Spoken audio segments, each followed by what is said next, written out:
now we are moving toward a very, very critical part of online store. Online store हम क्यों open करते हैं? Basic question, आसान से लफ्जों में कि I have some product and I want to sell it, या मेरे पास कुछ इन्वेस्टमेंट है, मैंने कुछ प्रोडक्ट्स को आइडेंटिफाई किया है, अब मैं ये चाहता हूं कि कम कीमत पे प्रोडक्ट को खरीद के महंगी कीमत पे बेचूं और जो प्रॉफिट है वो मैं अर्न करूं. सिंपल, इसका मतलब है प्रोडक्ट्स को बेचना है. दिस इज द कोर कि जो आपके प्रोडक्ट्स हैं, how you put your product on your online store, ये बहुत क्रिटिकल बात है. देखें, आपके पास एक अच्छा प्रोडक्ट होना और वो अच्छा प्रोडक्ट ऑनलाइन स्टोर पे होना, ये दो डिफरेंट चीजें हैं. यानी आपको ये पता है कि आपके पास लेट्स से मर्सिडीज है, लेकिन अब आपने लोगों को भी बताना है, ये ऑनलाइन बताना है कि you have a good brand of Mercedes. For example, आप अगर if you are a cloth merchant, आप कपड़ों का बिजनेस करना चाहते हैं and you have a high quality clothes, आपके पास लिवाइस के कपड़े हैं या बड़े ब्रांड्स के कपड़े हैं, तो जब तक आप ऑनलाइन स्टोर पे ये बताएंगे नहीं, उनकी वैल्यू कोई नहीं है. क्योंकि जो पैकेजिंग है, it is very very important. Then आपकी ई कॉमर्स पे अगर पैकेजिंग अच्छी है तो there is a more chance कि आपका जो प्रॉफिट मार्जिन है वो ज्यादा होगा. तो सबसे क्रिटिकल चीज कि जो प्रोडक्ट का पेज है और प्रोडक्ट डिटेल पेज है, it has to be completed. यानी जो और ऑनलाइन है, क्योंकि तो जो इमेजेस हैं, खास तौर पे जो इमेजेस हैं, ये ऑनलाइन स्टोर का बहुत फोकस होता है. फॉर एग्जाम्पल, मैं एज अ क्लाइंट किसी वेबसाइट पे जाऊं और अगर मुझे इमेजेस सही तरीके से नहीं मिलेंगे मेरे प्रोडक्ट के, जो मैं परचेज करना जा रहा हूं, सही तरीके से मुराद है हाई क्वालिटी और डिफरेंट जूम हो, डिफरेंट. देखें, क्योंकि आपने जो चीज परचेज करनी है वो फिजिकली आपके सामने नहीं है, आपके सामने सिर्फ इमेजेस हैं. तो इमेजेस की अगर रेजोल्यूशन अच्छी नहीं है, हाई क्वालिटी नहीं है, मल्टीपल जूम नहीं अवेलेबल, यानी मल्टीपल एंगल से पिक्चर को मैं देख नहीं सकता प्रोडक्ट की, तो there is a bright chance कि I won't go to purchase it. That's very critical thing. Second, क्योंकि मेरे सामने कोई फिजिकल चीज नहीं है, तो I have to rely upon description, specs भी बोलते हैं उसको, जो उसकी प्राइस है वो एक्सप्लिसिटली बताएं.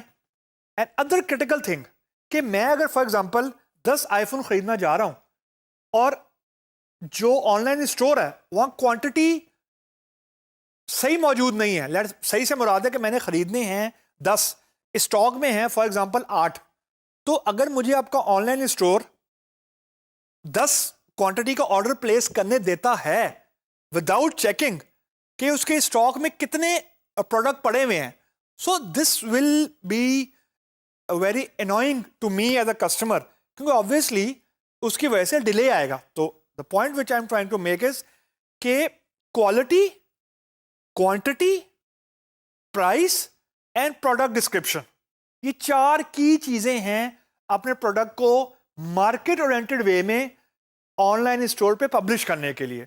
So don't miss them out, क्योंकि इसी की वजह से, इन एट्रीब्यूट ही की वजह से जो आपका प्रोडक्ट है वो किसी कस्टमर को मोटिवेट करेगा या नहीं मोटिवेट करेगा. ये 2 फैक्टर्स हैं. सो अब हम ये करते हैं, अब हम Amazon की वेबसाइट पे जाते हैं and let us try to see के जो ये हमने प्रोडक्ट के कैटलॉग्स वगैरह डिस्कस किए हैं या प्रोडक्ट की इंफॉर्मेशन हमने डिस्कस की है, how Amazon is doing it, क्योंकि Amazon is the world biggest e commerce store. So let's go there. So students, now अगर मैं Amazon की वेबसाइट पे जाऊं एज अ यूजर जाऊं, अब मैं अगर यानी एज अ यूजर से मुराद है मैं अब कोई चीज़ परचेज करने जा रहा हूं, and now let me just click on any product. For example, if I am looking for, let's suppose if I will search mobile, और मैं यहाँ पे क्लिक कर देता हूँ, तो अब फॉर एग्जांपल ये मेरे पास कुछ प्रोडक्ट्स ओपन हुए हैं. लेट्स सपोज मैं इस पर क्लिक करता हूँ, तो अब ये देखें ज़रा, सबसे पहली चीज़ देखें उन्होंने क्या हाईलाइट की हुआ है, इन स्टॉक. इन स्टॉक उन्होंने इसको हाईलाइट किया हुआ है, उसकी प्राइस क्लियरली लिखी हुई है, जो प्रोडक्ट की डिटेल है ये वाली कि नोकिया 6 है, 32 GB है, अनलॉक जो भी है। उसके बाद अब आप ये देखें, ये इसके डिस्क्रिप्शंस हैं, सारी डिटेल्स हैं, ये उन्होंने क्लियरली लिखी हुई हैं। दैट्स वन थिंग जो हमने डिस्कस की है अभी, कि प्राइस भी है, डिस्क्रिप्शन भी मौजूद है, स्टॉक में है या नहीं ये भी बता रहा है, और ये भी बता रहा है this item does not ship to Pakistan, यानी क्लियर इंफॉर्मेशन दी हुई है। अब लेट्स सी द इमेजेस। अब इमेजेस में उसने एक ये इमेज दी है, ये वाला इमेज दे दिया, ये वाला इमेज दे दिया, यानी बैक का इमेज भी आ गया, फ्रंट का भी आ गया, साइड का भी आ गया। और here I was just thinking this, look at this. अब इन्होंने यहाँ पे इसकी वीडियो भी डाल दी है। This feature was not before, I mean not long ago. अब पूरी की पूरी उन्होंने यहाँ वीडियो डाल दी है कि this is how the product look like. So अब एक तो इमेजेस हैं और फिर दूसरा वीडियो भी साथ डाल दी है। सो कहने का मेरा मतलब ये है कि प्रोडक्ट के बारे में जितनी इंफॉर्मेशन आप क्लाइंट को बताएंगे उतनी ही क्लाइंट आसानी से ऑनलाइन शॉपिंग की तरफ जा सकता है। रीजन, आपके सामने ये मोबाइल फोन नहीं पड़ा हुआ, आपके सामने सिर्फ वो चीज पड़ी हुई है जो आप इस वेब पेज के ऊपर दिखा रहे हैं। So this is very critical कि आप प्रोडक्ट के बारे में इंफॉर्मेशन सही तरीके से अपने क्लाइंट को सो नाउ स्टूडेंट्स, अभी तक हमने ये देखा है कि आपकी वेबसाइट के अंदर बड़े एक्टिव ऑनलाइन प्रेजेंस होनी चाहिए, जो आपके प्रोडक्ट्स हैं वो एक अच्छी फॉर्म में यूज़र को अवेलेबल होने चाहिए over the on your shopping cart, on your platform. तीसरा पॉइंट है कि गेस्ट चेकआउट की फैसिलिटी होनी चाहिए। What come next is psychologically very important. आपको आसान लफ्जों में समझाता हूँ। लेट्स सपोज मैं एक प्रोडक्ट खरीदने गया हूँ ऑनलाइन शॉप पे, और उस प्रोडक्ट के बारे में मुझे कुछ ज़्यादा ट्रस्ट वर्दी इंफॉर्मेशन वेंडर नहीं दे रहा। यानी वेंडर सिर्फ ये बता रहा है कि इसकी कॉस्ट क्या है, ये इसके अंदर इसके स्पेक्स क्या हैं, स्टॉक में कितनी अवेलेबल है, and so on. I am not having that trust, that confidence कि मैं एक पर्टिकुलर चीज़ खरीद लूँ। साइकोलॉजिकली अगर किसी और यूजर ने वो उस तरह का प्रोडक्ट खरीदा हुआ है पहले, तो उस यूजर का एक्सपीरियंस क्या है उस प्रोडक्ट के बारे में, वो एक बहुत बड़ा की फैक्टर है मेरे लिए to build the trust about a particular product. यानी मैं अगर आईफोन खरीदने जा रहा हूं और उस पर्टिकुलर जो मॉडल है आईफोन का उसके बारे में किसी यूजर ने नेगेटिव रिव्यू दिया, तो ऑब्वियसली एंड साइकोलॉजिकली मेरा जो टिल्ट होगा थोड़ा सा नेगेटिव हो जाएगा कि यार इस प्रोडक्ट के बारे में रिव्यूज और रेटिंग को इतनी अच्छी नहीं है। ऑपोजिटली अगर किसी और यूजर ने उस प्रोडक्ट के बारे में अच्छे रिव्यूज दे दिए हैं, तो there is a more likelihood, ज्यादा इस बात का चांस है कि जो परचेज मैं करने जा रहा हूं दैट वुड बी सक्सेस।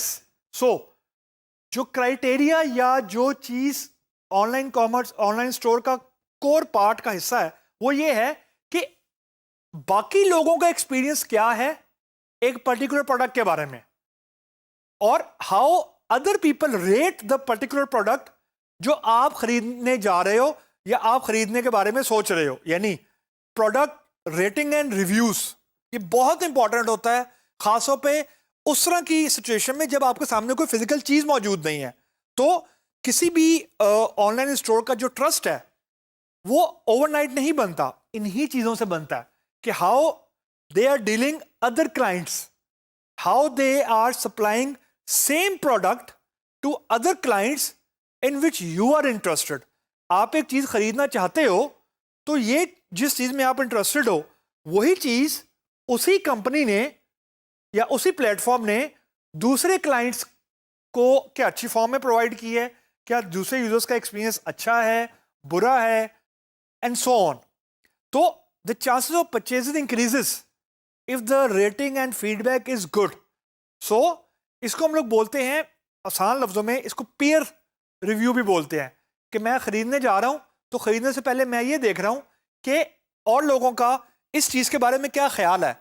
ये चीज तकरीबन हर जो अच्छा ऑनलाइन स्टोर है लाइक अमेजोन, इस तरह के जो जो टॉप के ऑनलाइन स्टोर हैं, ये जो फीचर है ये बहुत क्रिटिकल है और तकरीबन हर ऑनलाइन स्टोर जो कि रेप्यूटेड है और ज़रा वेल नोन है, तकरीबन हर ऑनलाइन स्टोर में ये फीचर मौजूद है, क्योंकि दिस फीचर अनेबल ख़ास तौर पे जो नए स्टार्टअप्स हैं, नए ऑनलाइन स्टोर हैं, उनमें ये फीचर का बिल्ट इन होना बहुत ज़रूरी है।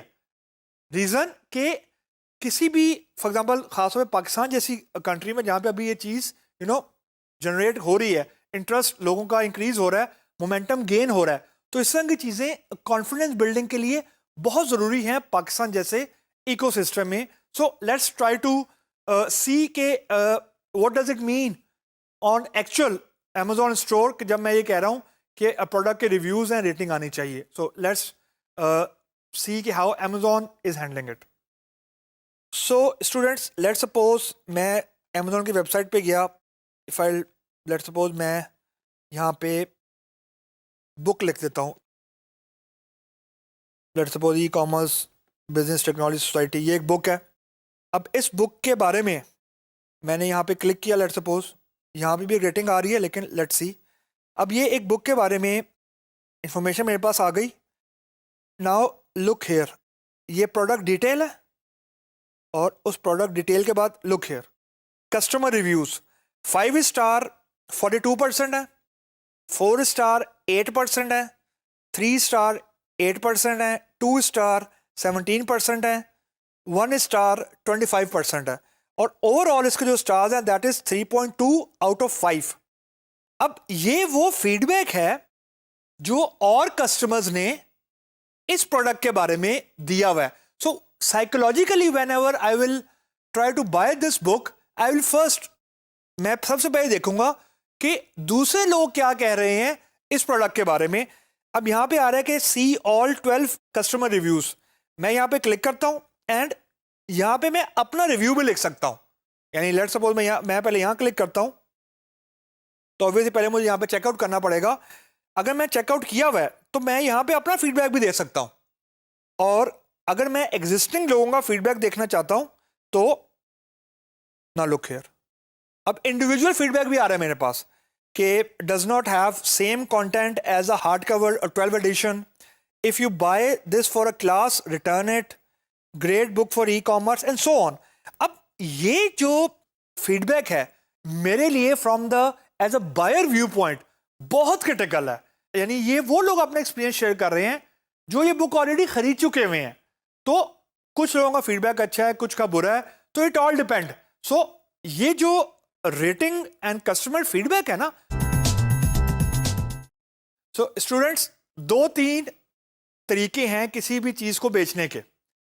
हमने गूगल एडवर्ड देख लिया, एडसेंस देख लिया, फेसबुक के ऐड देख लिए, फेसबुक के पेज को हम प्रमोट कैसे कर सकते हैं वो देख लिया।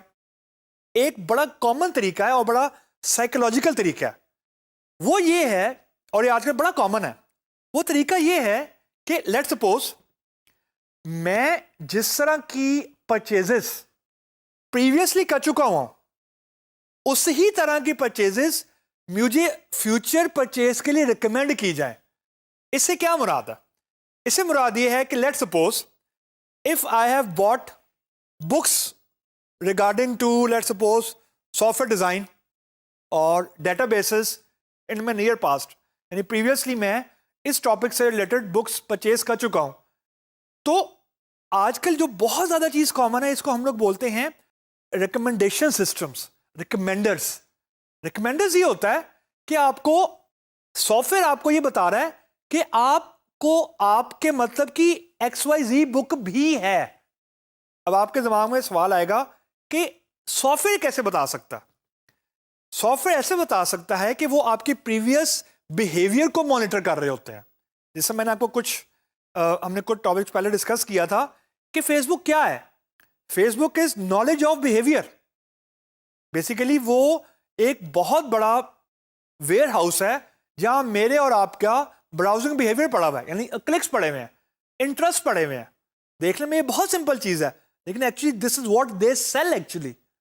बिल्कुल वैसे ही ऑनलाइन स्टोर्स में, खासतौर पे अमेजोन वगैरह में, जो बड़ी एक कॉमन फीचर है वो ये है कि मैंने जिस तरह की ट्रांजैक्शंस या परचेजेस पास में की हुई हैं उसी तरह की परचेजेस, उसी तरह की ट्रांजैक्शंस के लिए मुझे रिकमेंड की जाएं books for future purchases.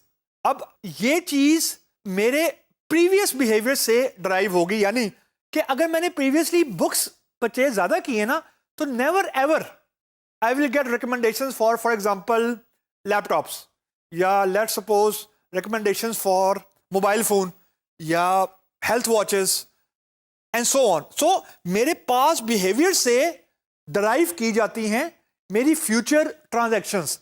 This is what we call recommendation system. Recommender इसको बोलते हैं। इसमें ज्यादातर आर्टिफिशियल इंटेलिजेंस इंक्लूड होती है rather than human intelligence. Reason कि ह्यूमनली ये पॉसिबल बहुत कम है या बहुत मुश्किल है कि आप किसी बंदे का या कस्टमर का फ्यूचर जो बिहेवियर है वो प्रेडिक्ट कर सकें। तो this is where artificial intelligence, bots, these things come in. So this is what के purchase by recommendation, and believe me और not, this is a very very handy tool. This is a very very handy way of selling your products. इसको हम बोलते हैं upsell करना, कि आप किसी को उसकी उस चीज पे मोटिवेट करें जिसके बारे में आपको पता है कि वो उस तरह की चीज पहले खरीद चुका है, और इसका ज्यादा चांस है कि आप जो आपकी सेल है वो आप ज्यादा प्रोबेबिलिटी है कि आप उस तरह की सेल ज्यादा इजीली अचीव कर लेंगे उस कस्टमर से जिस तरह की चीज वो पहले खरीद चुका है, उसी तरह की चीज उसको रिकमेंड करें। तो there is a high probability कि the sale will be converted या lead will be converted into a actual sale. So let's see कि ये इसको भी Amazon पे जाके देखते हैं एंड लेट्स सी कि ये रिकमेंडेशंस कैसे काम करती हैं। जैसे ही आप लॉग इन होंगे Amazon में, if you have done your previous purchases, so let's suppose यहाँ पे ऑर्डर्स पे मैं क्लिक करता हूँ, तो मुझे वही बता रहा है कि जी प्रीवियस पास 6 मंथ में कोई ऑर्डर प्लेस नहीं किया। लेट्स सपोज मैं जाता हूँ 2005, let's suppose. So now you can see कि ये मैंने कुछ परचेजेस की हुई हैं। So if I for example go to this toggle interface, book है एक, मैं इस पर क्लिक करता हूँ। जब मैंने यहाँ क्लिक किया तो now see here, frequently bought together books, customer who also view item also view this, customer who bought also bought this. Now just try to understand the quantum of their artificial intelligence. वो मुझे ये कह रहा है कि जो customer ये book खरीदता है, फॉर एग्जाम्पल टॉगन इंटरफेस, उस तरह के कस्टमर्स टॉगन सॉफ्टवेयर डिजाइन भी खरीदते हैं। जो कस्टमर ये व्यू करते हैं वो द ह्यूमन इंटरफेस को भी व्यू करता है। Customer who bought this item also bought, ये बहुत इंटरेस्टिंग है। वो ये कह रहा है, अब यार देखें आपको किस तरीके से वो रिकमेंड कर रहा है। वो एक तरफ कह रहा है कि जो यूजर ये बुक जिसने भी खरीदी है उसने ये 3 बुक्स लाजमी खरीदी हैं। The design of everyday things, user interface design by programming, and there is Macintosh human interface. यानी अब आप समझिए वो क्या कह रहा है आपको इनडायरेक्टली। वो आपको ये कह रहा है कि आप जैसे ही लोगों ने अगर एक बुक खरीदी है और अगर और कोई बंदा आया तो उसने 3 बुक्स और खरीदी हैं। अब साइकोलॉजिकल इंपैक्ट समझे जरा इसका, कि if you are frequent buyer and you are looking for some related books, यानी मैं चाहता हूं कि लेट्स सपोज सॉफ्टवेयर डिजाइन से रिलेटेड ही बुक्स मैं परचेज करूं, तो this is a very good recommendation system. देखने में ये बहुत सिंपल है लेकिन it is very very healthy, very very useful, कि मुझे कहीं और ब्राउज नहीं करने दे रहा। वो मुझे यहीं पे फोकस करवाने की कोशिश कर रहा है। आप एक बात और नोट करें कि मैंने बुक अगर सॉफ्टवेयर डिजाइन की खरीदी है फॉर एग्जांपल, या डिजाइन इंटरफेस की खरीदी है, तो रिकमेंडेशंस भी देखें उससे मिलती जुलती हैं। इसका मतलब है कि Amazon artificial recommendation system is it's looking for behaviour. मेरी past transactions, if I will skim through you my past transactions order में, तो यू विल सी कि ज्यादातर बुक्स हैं। These are more less books, ये बुक्स हैं ज्यादातर। तो यू विल सी कि जो आपको रिकमेंडेशन भी आ रही हैं वो बुक्स से रिलेटेड आ रही हैं। तो उसका मतलब है कहीं ना कहीं आपका बिहेवियर ट्रैक हो रहा है इवन इन Amazon, कि जो आपकी परचेजेस हैं उससे रिलेटेड आपको रिकमेंडेशन मिल रही हैं for future purchases. So now students, you can see कि अगर मैंने प्रीवियसली कोई एक तरह की चीज खरीदी है तो आर्टिफिशियल इंटेलिजेंस की बेसिस के ऊपर ये प्रिडिक्ट करना ज्यादा इजी है कि मैं एक फ्यूचर में किस तरह की परचेजेस करूंगा। इसका मतलब है कि इस चीज की मदद से जो कंपनीज हैं वो अपनी सेल्स रेवेन्यू को प्रिडिक्ट कर सकती हैं। Otherwise humanly it is not possible कि बिलियंस ऑफ ट्रांजैक्शन से आप किसी पर्टिकुलर चीज हैं इसको डिस्कस करते हैं। I will try to correlate this concept with Google. Google क्या है एक्चुअली अगर देखा जाए तो व्हाट इज गूगल? गूगल के पास अपना कंटेंट नहीं है कुछ। गूगल एक सर्च इंजन है जो आपको हेल्प करता है दूसरों की वेबसाइट के कंटेंट में पहुंचने के लिए। फेसबुक क्या है?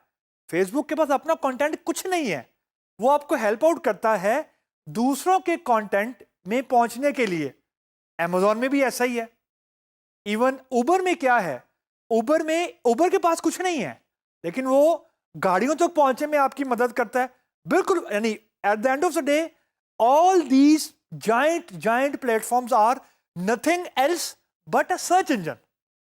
यानी उनके अंदर सर्च की कैपेबिलिटी बहुत ज्यादा है। तो सर्च इंजन बेसिकली सर्च की कैपेबिलिटी पे डिपेंड कर रहा होता है। मतलब ये कि एज अ यूजर मैं अगर कोई चीज सर्च करने में इंटरेस्टेड हूं तो सर्च इंजन शुड अनेबल मी, मुझे हेल्प आउट करे, मेरे लिए हिंड्रेंस ना क्रिएट करे। यानी मुझे अपनी मतलब की चीज को सर्च आउट करने में कोई मुश्किल नहीं आनी चाहिए in terms of to reaching that product. मतलब as a simple rule of thumb, और अभी हम देखते भी हैं कि कुछ बहुत अच्छी वेबसाइट्स हैं जो जिनका ब्रांड बहुत बड़ा है लेकिन जो नेविगेशन की ईज है वो इतनी वेल डिफाइंड नहीं है, इतनी अच्छी नहीं है। यानी सर्च की कैपेबिलिटी जो है वो यूजर को अनेबल करने के बजाय कंफ्यूज कर रही है। And I show you couple of brands beside Amazon। Amazon को हमने बहुत डिस्कस किया। तो आसान लफ्जों में जो सर्च कैपेबिलिटी है इससे मुराद ये है कि जो मैं चीज देखना चाह रहा हूं और जो चीज ऑनलाइन स्टोर ऑफर कर रहा है वहां तक ये जो पहुंचने का रास्ता है ना, जो पहुंचने का जो पाथ है वो बम्पी नहीं होना चाहिए, यानी आसान होना चाहिए। ये ना हो कि मैं क्लिक्स में फंसा रहा हूं और मैं इस चीज को ही सर्च करता रहा हूं कि मैंने सर्च करनी कैसे है। तो जस्ट ट्राई टू जो अमूमन जो स्टार्ट होता है सर्च का वो बेसिकली सर्च बॉक्स से होता है अमूमन, या ड्रॉप डाउन से होता है। So let me show you an example of Zara.com. It's one of the biggest brand in clothing, and then we will see JohnLewis.com. ये भी एक ब्रांड है। So let's see first Zara। जो चीज़ मैं discuss करना चाह रहा हूँ वो ये चाह रहा हूँ कि जो आपकी सर्च स्टार्ट होती है सर्च बॉक्स से, तो ऐसा नहीं होना चाहिए कि मैं सर्च बॉक्स को ढूंढता रहूं। यानी इट शुड बी इजी। यानी सर्च को सर्च करने में आसानी होनी चाहिए, मुझे सर्च को सर्च करने में मुश्किल नहीं होनी चाहिए। सो let's C first Zara and then John Lewis. Now students, let me go to Zara.com first. Just look at this website. अब ये बहुत बड़ा ब्रांड है Zara क्लोथिंग का, लेकिन अब अगर मैं यहां पॉज करूं आपको तो यू आर एक्चुअली सर्चिंग कि मैंने सर्चिंग करनी किधर है। अब ये देखें, ये जो इमेज आपको नजर आ रहा है ये बिल्कुल आपको कंफ्यूज कर रहा है, हालांकि ब्रांड बहुत बड़ा है। और यहां पे अगर आप टॉप राइट पे देखें तो एक्चुअली इन्होंने सर्च की फंक्शनैलिटी दी हुई है हियर, लेकिन अब ये इतना इन्होंने मैसी डिजाइन कर दी है, यानी इतना क्लटर्ड कर दिया है। अब ये देखें डिजाइन पता ही नहीं लग रहा। तो this is by the way very one of the top brand.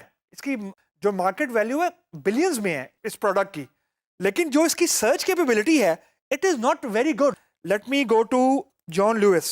अब ये देखें, अब कंपैरेटिवली आपके पास यहाँ पे सर्च फ्रंट पे है, जस्ट लाइक Amazon के एग्जांपल यहाँ पे जानबूझ के इसलिए नहीं दे रहा कि हम वो डिस्कस कर चुके हैं। मैं just want to discuss something else.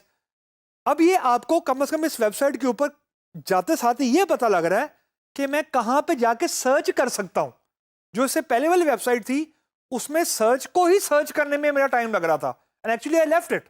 जब हम ये कहते हैं कि सर्च कैपेबिलिटीज होनी चाहिए तो यूजर की ईज होनी चाहिए। Just look this, versus this, हालांकि ब्रांड बहुत बड़ा है लेकिन सर्च को स्पॉट करने बड़ा मसला हो रहा है, versus this, clear cut such, clear cut. इसमें भी एक दो इश्यूज हैं जो हम डिस्कस करते हैं, लेकिन versus Zara it is very clear cut what I am searching for, और जो रिजल्ट है वो मुझे नजर आ जाएगा। सो मूविंग फॉरवर्ड स्टूडेंट्स, हमने ये देखा कि सर्च को सर्च करने में टाइम कम लगना चाहिए, यानी स्पॉट इजी हो जाए सर्च करने में। पॉइंट नंबर 2, जो सर्च है अमूमन ये होता है कि लेट्स सपोज मैं सर्च, मुझे स्पेसिफिकली नहीं पता मोबाइल के ब्रांड का नाम फॉर एग्जांपल, या मुझे स्पेसिफिकली बुक का नाम नहीं पता, तो I will write a long string के let's suppose database administration on Oracle, मुझे नहीं पता यूजर नेम, मुझे इसका राइटर का नाम नहीं पता, वॉल्यूम का नाम नहीं पता, I am looking for books, तो I will write a long string. तो अमूमन ये होता है, जैसे हमने अभी जॉन लुइस में देखा कि जो टेक्स्ट, जो आपका सर्च बॉक्स है, टेक्स्ट बॉक्स है, वो जरा छोटा है, तो you will lost your text, यानी अभी हम ये करके भी देखते हैं कि आपका टेक्स्ट कट होना शुरू हो जाएगा। तो सर्च बॉक्स एक्चुअली जो आपका फीचर है सर्च कैपेबिलिटी का, वो सर्च बॉक्स से ड्राइव हो रहा है। तो सर्च बॉक्स जो है it should be large enough to handle the description. ये बड़ा इंपॉर्टेंट है कि आप एक लंबी स्ट्रिंग लिख रहे हैं and then you are lost. कभी आप ये विजुलाइज करें या just try to psychologically understand, जो गूगल की सर्च बार है इट्स क्वाइट लार्ज, यानी वो छोटी सी सर्च बार नहीं है, यानी you can write a complete string over there. ये उन्होंने बाय डिजाइन रखी हुई है क्योंकि ये ह्यूमन साइकी है। तो सर्च बॉक्स जो है it should be large enough to enable the customer to search for the product. Number 2, बड़ा कॉमन फीचर ऑनलाइन स्टोर्स में है ऑटो फिलिंग का, ऑटो सर्च फंक्शनैलिटी का। इसका मतलब ये कि लेट्स सपोज मैंने लैपटॉप लिखा, तो लैपटॉप से रिलेटेड मुझे और रिकमेंडेशन आना शुरू हो गई, यानी लैपटॉप से रिलेटेड ही मुझे और कीवर्ड्स नजर आना शुरू हो गए।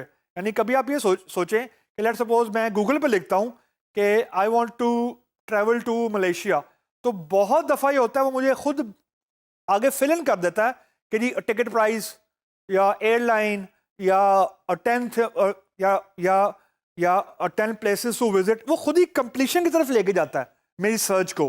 तो यही चीज़ सर्च इंजन में या जो आपका ऑनलाइन स्टोर है उसमें भी ये फंक्शनैलिटी बड़ी इंपॉर्टेंट है। All of these functionalities are leading toward user ease, क्योंकि आपकी सेल अनेबल ही यूजर ईज की वजह से होनी है। जितनी आसानी से यूजर सर्च कर सकेगा किसी प्रोडक्ट को, उतना ही ज्यादा चांस है कि यूजर आपकी वेबसाइट पे ज्यादा आएगा, आपकी वेबसाइट की रेपो तो ज्यादा अच्छी बनेगी। मूविंग फॉरवर्ड, जो सर्च है वो कैटेगराइज फॉर्म में होनी चाहिए, यानी कैटेगराइज फॉर्म में भी अवेलेबल होनी चाहिए कि let's suppose if I am looking for some electronic thing, so I should not be looking into fashion, I should not be looking into let's suppose some hardware or some books. So categorized search होनी चाहिए। One very important thing and one very critical thing जो हमने अभी कुछ module पहले देखी भी है कि how accurate my search is. What does it mean? It mean कि मैं अगर बुक सर्च करने में इंटरेस्टेड हूं, I will hate if my search show up television. यानी मुझे अगर irrelevant सर्चेस आ रही हैं तो I mean सर्च इंजन की जो वर्थ है या जो सर्च इंजन की या ऑनलाइन स्टोर की जो आप कह लें जो उसकी रेप्यूट है, इट विल बी डाउन। आखिरी चीज जो कि बड़ी इंपॉर्टेंट है और ये आप नोट भी कीजिएगा, खासतौर पे अमेज़न पे अभी हम करके देखते हैं कि कभी भी आपको ना जीरो रिजल्ट नहीं आता। Let's suppose if I write something very obnoxious A B C D E F G H, तो आपको कभी भी वो ये नहीं कहेगा, यानी बहुत कम चांस है वो कहे नो रिजल्ट फाउंड। अगर आपकी सर्च बहुत ही कोई इररेलेवेंट है तो फिर शायद वो बोल दें, लेकिन अमूमन दे avoid zero result. Zero result से मुराद ये है कि मैंने कोई ऐसी चीज लिख दी है जो अमेज़न के डेटाबेस में एग्जिस्ट ही नहीं करती, यानी उससे कोई रेलिवेंट चीज भी एग्जिस्ट नहीं करती। अमूमन they show up some relevant thing, अगर एक्यूरेट नहीं भी हो तो सम रेलिवेंट यानी मिलती जुलती चीज मुझे वो जरूर दिखा देगा। ये हम अभी अमेज़न पे करके भी देखते हैं। तो जब हम सर्च इंजन की कैपेबिलिटी की बात करते हैं ना, तो ऑटो फिलिंग, सर्च इंजन की जो स्पेसिफिक कैटेगरी की सर्च है और एक्यूरेसी कितनी है, ये बहुत मैटर करती है जब हम सर्च इंजन की कैपेबिलिटी को डिस्कस करते हैं, और अभी हम लोग अमेजोन पे करके देखते हैं। सो नाउ स्टूडेंट्स, हम अमेजोन की वेबसाइट पे जाते हैं। अब आप ये देखें ज़रा, इनके ये सर्च बॉक्स का साइज देखें ज़रा आप। एक ये सर्च बॉक्स का साइज है, लुक्स, जस्ट सी कि how large it is versus this John Lewis. This is relatively small, this is relatively large. ताकि मैं अगर कोई स्ट्रिंग भी सर्च करना चाह रहा हूं ना, तो इस स्ट्रिंग को भी मेरी वो सर्च करने दे। लेट्स सपोज मैं यहां लिखता हूं द अल्टीमेट। अब ये देखें, मैंने अभी पूरा वर्ड नहीं लिखा, लेकिन साथ ये ऑटो फिल फंक्शनैलिटी देखें जरा। मैं सिर्फ ये लिखे द अल्टीमेट गाइड, उसने कहा the ultimate guide to getting into physician assistant school, drinking the dreams by your dreams, ultimate guide to Facebook advertising. ये मुझे अब ऑटो फिलिंग की फंक्शनैलिटी दे रहा है। And look the size. अब लेट्स सपोज मैं यहां पे कुछ लिखता हूं। अब ये देखें, मैंने पूरी स्ट्रिंग छाप दी है यहां पे, लेकिन कुछ रिकमेंडेशन नहीं आई मेरे पास, कोई ऑटो फिलिंग नहीं आई। और इसका साइज भी देखें, लेट्स सपोज मैं लिखता हूं the ultimate guide to healthy and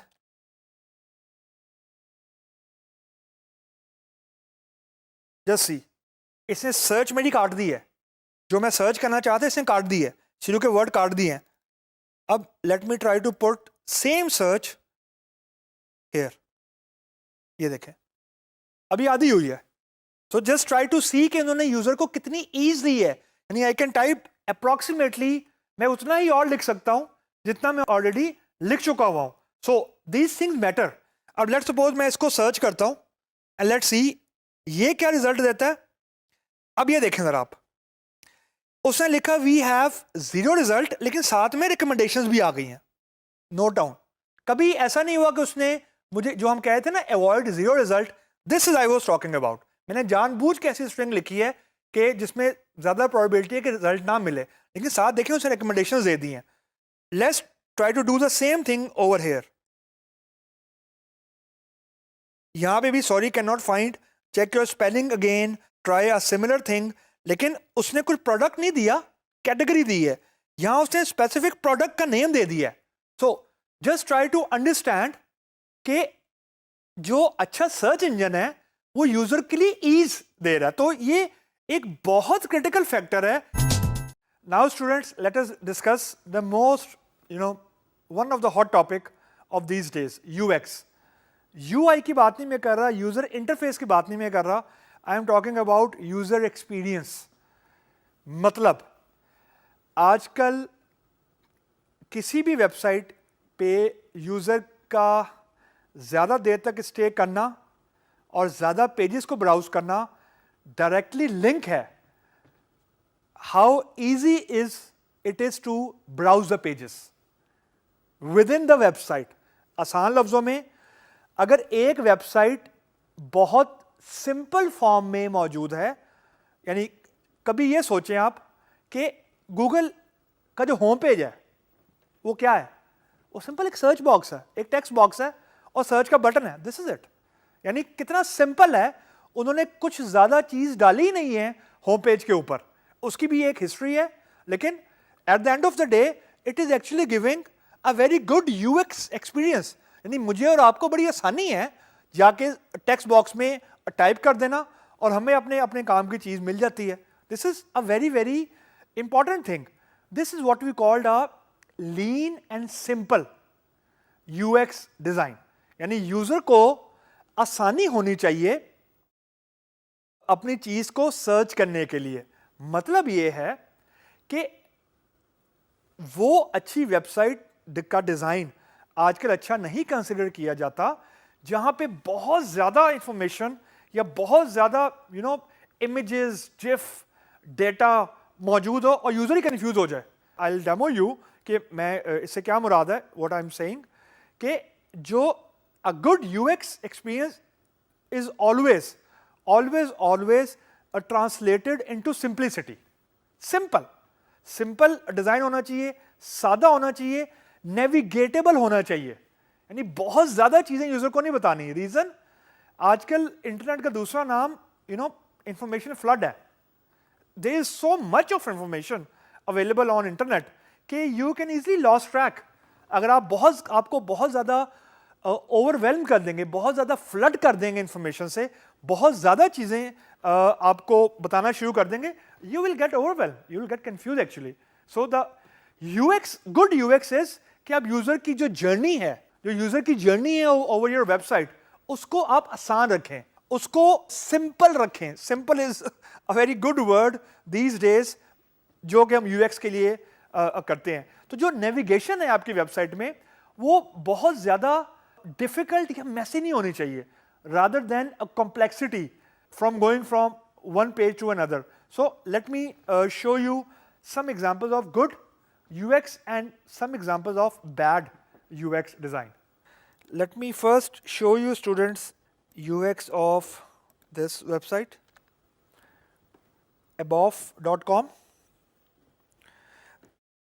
It's one एक e-commerce store है, simple design है, बहुत ज़्यादा customers को overflood नहीं किया हुआ, simple sleek design है, easy to navigate है. If you click on images, you will get to know the details about images and about the product. It is rather simple UX design. आपको detail पता लग रही है, बहुत ज़्यादा information नहीं है, बहुत ज़्यादा चीज़ें ओवरफ्लड नहीं की हुई, सिंपल सा डिज़ाइन रखा हुआ है और सिंपलिसिटी से नेविगेशन रखी हुई है. यू कैन क्लियरली सी कि आपने सर्च कैसे करनी है, आपने किसी प्रोडक्ट पे कैसे जाना है, इसको फेवरेट कैसे करना है, and so on. This is one example of a good design. Late me show you another example. lookhuman.com. Just see here, this is again a website जो कि ऑनलाइन स्टोर के लिए सिंपल सादी सी है, बहुत ज़्यादा कॉम्प्लिकेट नहीं की हुई ज़िंदगी, यूज़र की जर्नी को आसानी की तरफ पैदा की है. ऊपर हमारे पास ट्रेंडिंग आ रहा है, कलेक्शंस, क्लोथिंग, उसकी फिर आगे कैटेगरीज आ रही हैं, होम आ रहा है, फिर उसकी कैटेगरीज आ रही हैं, एंड सो ऑन. तो इन दो वेबसाइट्स में डिज़ाइन को रिलेटिवली सिंपल रखा गया. जस्ट सी दिस वेबसाइट, और ये करंटली वेबसाइट चल रही है. अब ये वेबसाइट जिसको हम लोग बोलते हैं हाईली क्लटर्ड वेबसाइट, ये अमूमन उस ज़माने का डिज़ाइन रिफ्लेक्ट हो रहा है जब इंटरनेट नया नया आया था और वेबसाइट्स लोगों को बनाने का बहुत ज़्यादा शौक था. इस वेबसाइट को देख के आपको, एटलीस्ट मुझे नहीं कुछ समझ आ रही कि ये वेबसाइट क्या करना चाह रही है, क्या है ये वेबसाइट. यहाँ पे search, okay there is the search, यहाँ पे सर्च मौजूद है. After a bit of search मुझे पता लगा है कि यहाँ पे सर्च भी मौजूद है. But I mean this is what we called flooding of information. यानी इतनी ज़्यादा चीज़ें बता दी कि यूज़र ही घबरा गया. एटलीस्ट आई गेट ओवरवेल्म कि ये क्या चीज़ है. लेट्स सपोज मैं किसी एक प्रोडक्ट पे क्लिक करता हूँ, अब कहीं क्लिक भी नहीं हो रहा. अब ये देखें, मैंने किसी प्रोडक्ट पे क्लिक किया है एंड उफ, just see this thing. This is so bad UX design. At least I am not going to stay here for a while. So this is a very bad UX design. Let me show you another design. Just see this thing. Just see this thing. This is very ये किसी का personal page है, लेकिन this is very messy page. So जो design के principles हैं कि आपका डिज़ाइन सिंपल होना चाहिए, स्लीक होना चाहिए, ये वेबसाइट कम से कम उस प्रिंसिपल को पूरा नहीं उतरी. जैसे फॉर एग्जांपल ये इवन Zara.com सर्च के हिसाब से थोड़ी सी लैग करती है, लेकिन डिज़ाइन इसको बहुत स्लीक है. लाइकवाइज ये जो lookhuman.com है एंड above.com है, ये रिलेटिवली सिंपल है. यूज़र की जर्नी ज़रा आसान उन्होंने की हुई है, ना कि कॉम्प्लेक्स की हुई है. अगर एक वेबसाइट को 2 सेकंड से ऑन एवरेज 2 सेकंड से ज़्यादा लग रहे हैं लोड होने में, user will not wait. User will just skip the website. Skip the website से मुराद ये है कि वो वेबसाइट पे नहीं, ही और she will not wait to get the website loaded. मतलब कि वेबसाइट का जो लोडिंग टाइम है वो यूएक्स एक्सपीरियंस का पार्ट है. क्योंकि अगर मैं वेबसाइट पे आना ही नहीं चाहता, या वेबसाइट इतनी लेजी है, यानी लेजी लोडिंग है, यानी उसके अंदर कोई कोडिंग ऐसी की हुई है due to bad internet connection, bad server speed, whatsoever, as a client actually I don't care कि सर्वर का मसला है, इंटरनेट कनेक्शन का मसला है. व्हाट आई विल सी कि वेबसाइट लोड होने में बहुत टाइम ले रही है, I will not visit the website. मतलब the website will lose the business. The website at the end of the day lose the business. तो ऑन एवरेज अगर 2 सेकंड से ज्यादा ले रही है वेबसाइट लोड होने में, तो this website is not good, full stop. इस पर कोई डिस्कशन वाली बात ही नहीं है। You have to improve the loading time, you have to improve the loading time of your website to make it load faster. अगर आपकी वेबसाइट फास्टर लोड नहीं होगी, बहुत कम चांस है कि यूजर वापस, तो आपकी वेबसाइट पर दोबारा, एक बहुत बड़ा इशू है, ओपन ही नहीं करेगा वेबसाइट को। And keep this thing in mind, this is one of the top complaints, one of the top complaints जो कि मोबाइल यूजर्स की तरफ से आती हैं। क्योंकि मोबाइल यूजर्स का जो रिटेंशन टाइम होता है ना वेबसाइट पे, वो बहुत कम होता है वर्सेस लैपटॉप या डेस्कटॉप। रीजन की स्क्रीन साइज छोटा है। अगर स्क्रीन के ऊपर आपकी वेबसाइट लोड ही हो जा रही है और 2-3 सेकंड लग गए हैं, तो मोबाइल यूजर, आई मीन आप खुद सोचें, आप अपने आप को रखें as a user and just try to see कि अगर एक वेबसाइट 2-3 सेकंड तक लोड नहीं होती, वुड यू रिकमेंड और would you ever by yourself, आप खुद भी उस वेबसाइट पे जाना चाहेंगे कि नहीं जाना चाहेंगे? मतलब अगर अमेजॉन ही है फॉर एग्जांपल, अब Amazon is a very highly data driven website, बहुत ज्यादा हैवी वेबसाइट है, लेकिन वो बहुत जल्दी लोड हो जाती है। यानी जितने भी बड़े सर्च इंजन है, गूगल देख लें, you write it, it's loaded. हालांकि Google is one of the most heavily populated servers, यानी जो उसकी वेबसाइट है उसमें दुनिया का सबसे ज्यादा डेटा पड़ा हुआ है, लेकिन still they are managing it के इसका लोडिंग टाइम कम से कम रखे। तो at the end of the day जो यूएक्स है वो लोडिंग टाइम से डायरेक्टली प्रोपोर्शनल है। If loading time is low, now let us discuss के इन्वेंट्री मैनेजमेंट क्या चीज है। सबसे पहले ये देखते हैं कि इन्वेंट्री में किस चीज को बोल रहा हूं। आसान लफ्जों में इन्वेंट्री उस चीज को बोलते हैं जो आपके पोजीशन में है एज अ बिजनेस ओनर।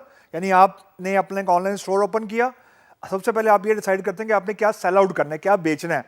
तो हर वो चीज जो आप एज अ बिजनेस ओनर अपनी वेबसाइट के ऊपर, ई कॉमर्स स्टोर के ऊपर अवेलेबल करते हैं, वो आपके प्रोडक्ट्स हैं, और जितनी क्वांटिटी में वो प्रोडक्ट्स आपके पास मौजूद हैं उसको हम लोग इन्वेंटरी बोलते हैं, आसान लफ्जों में।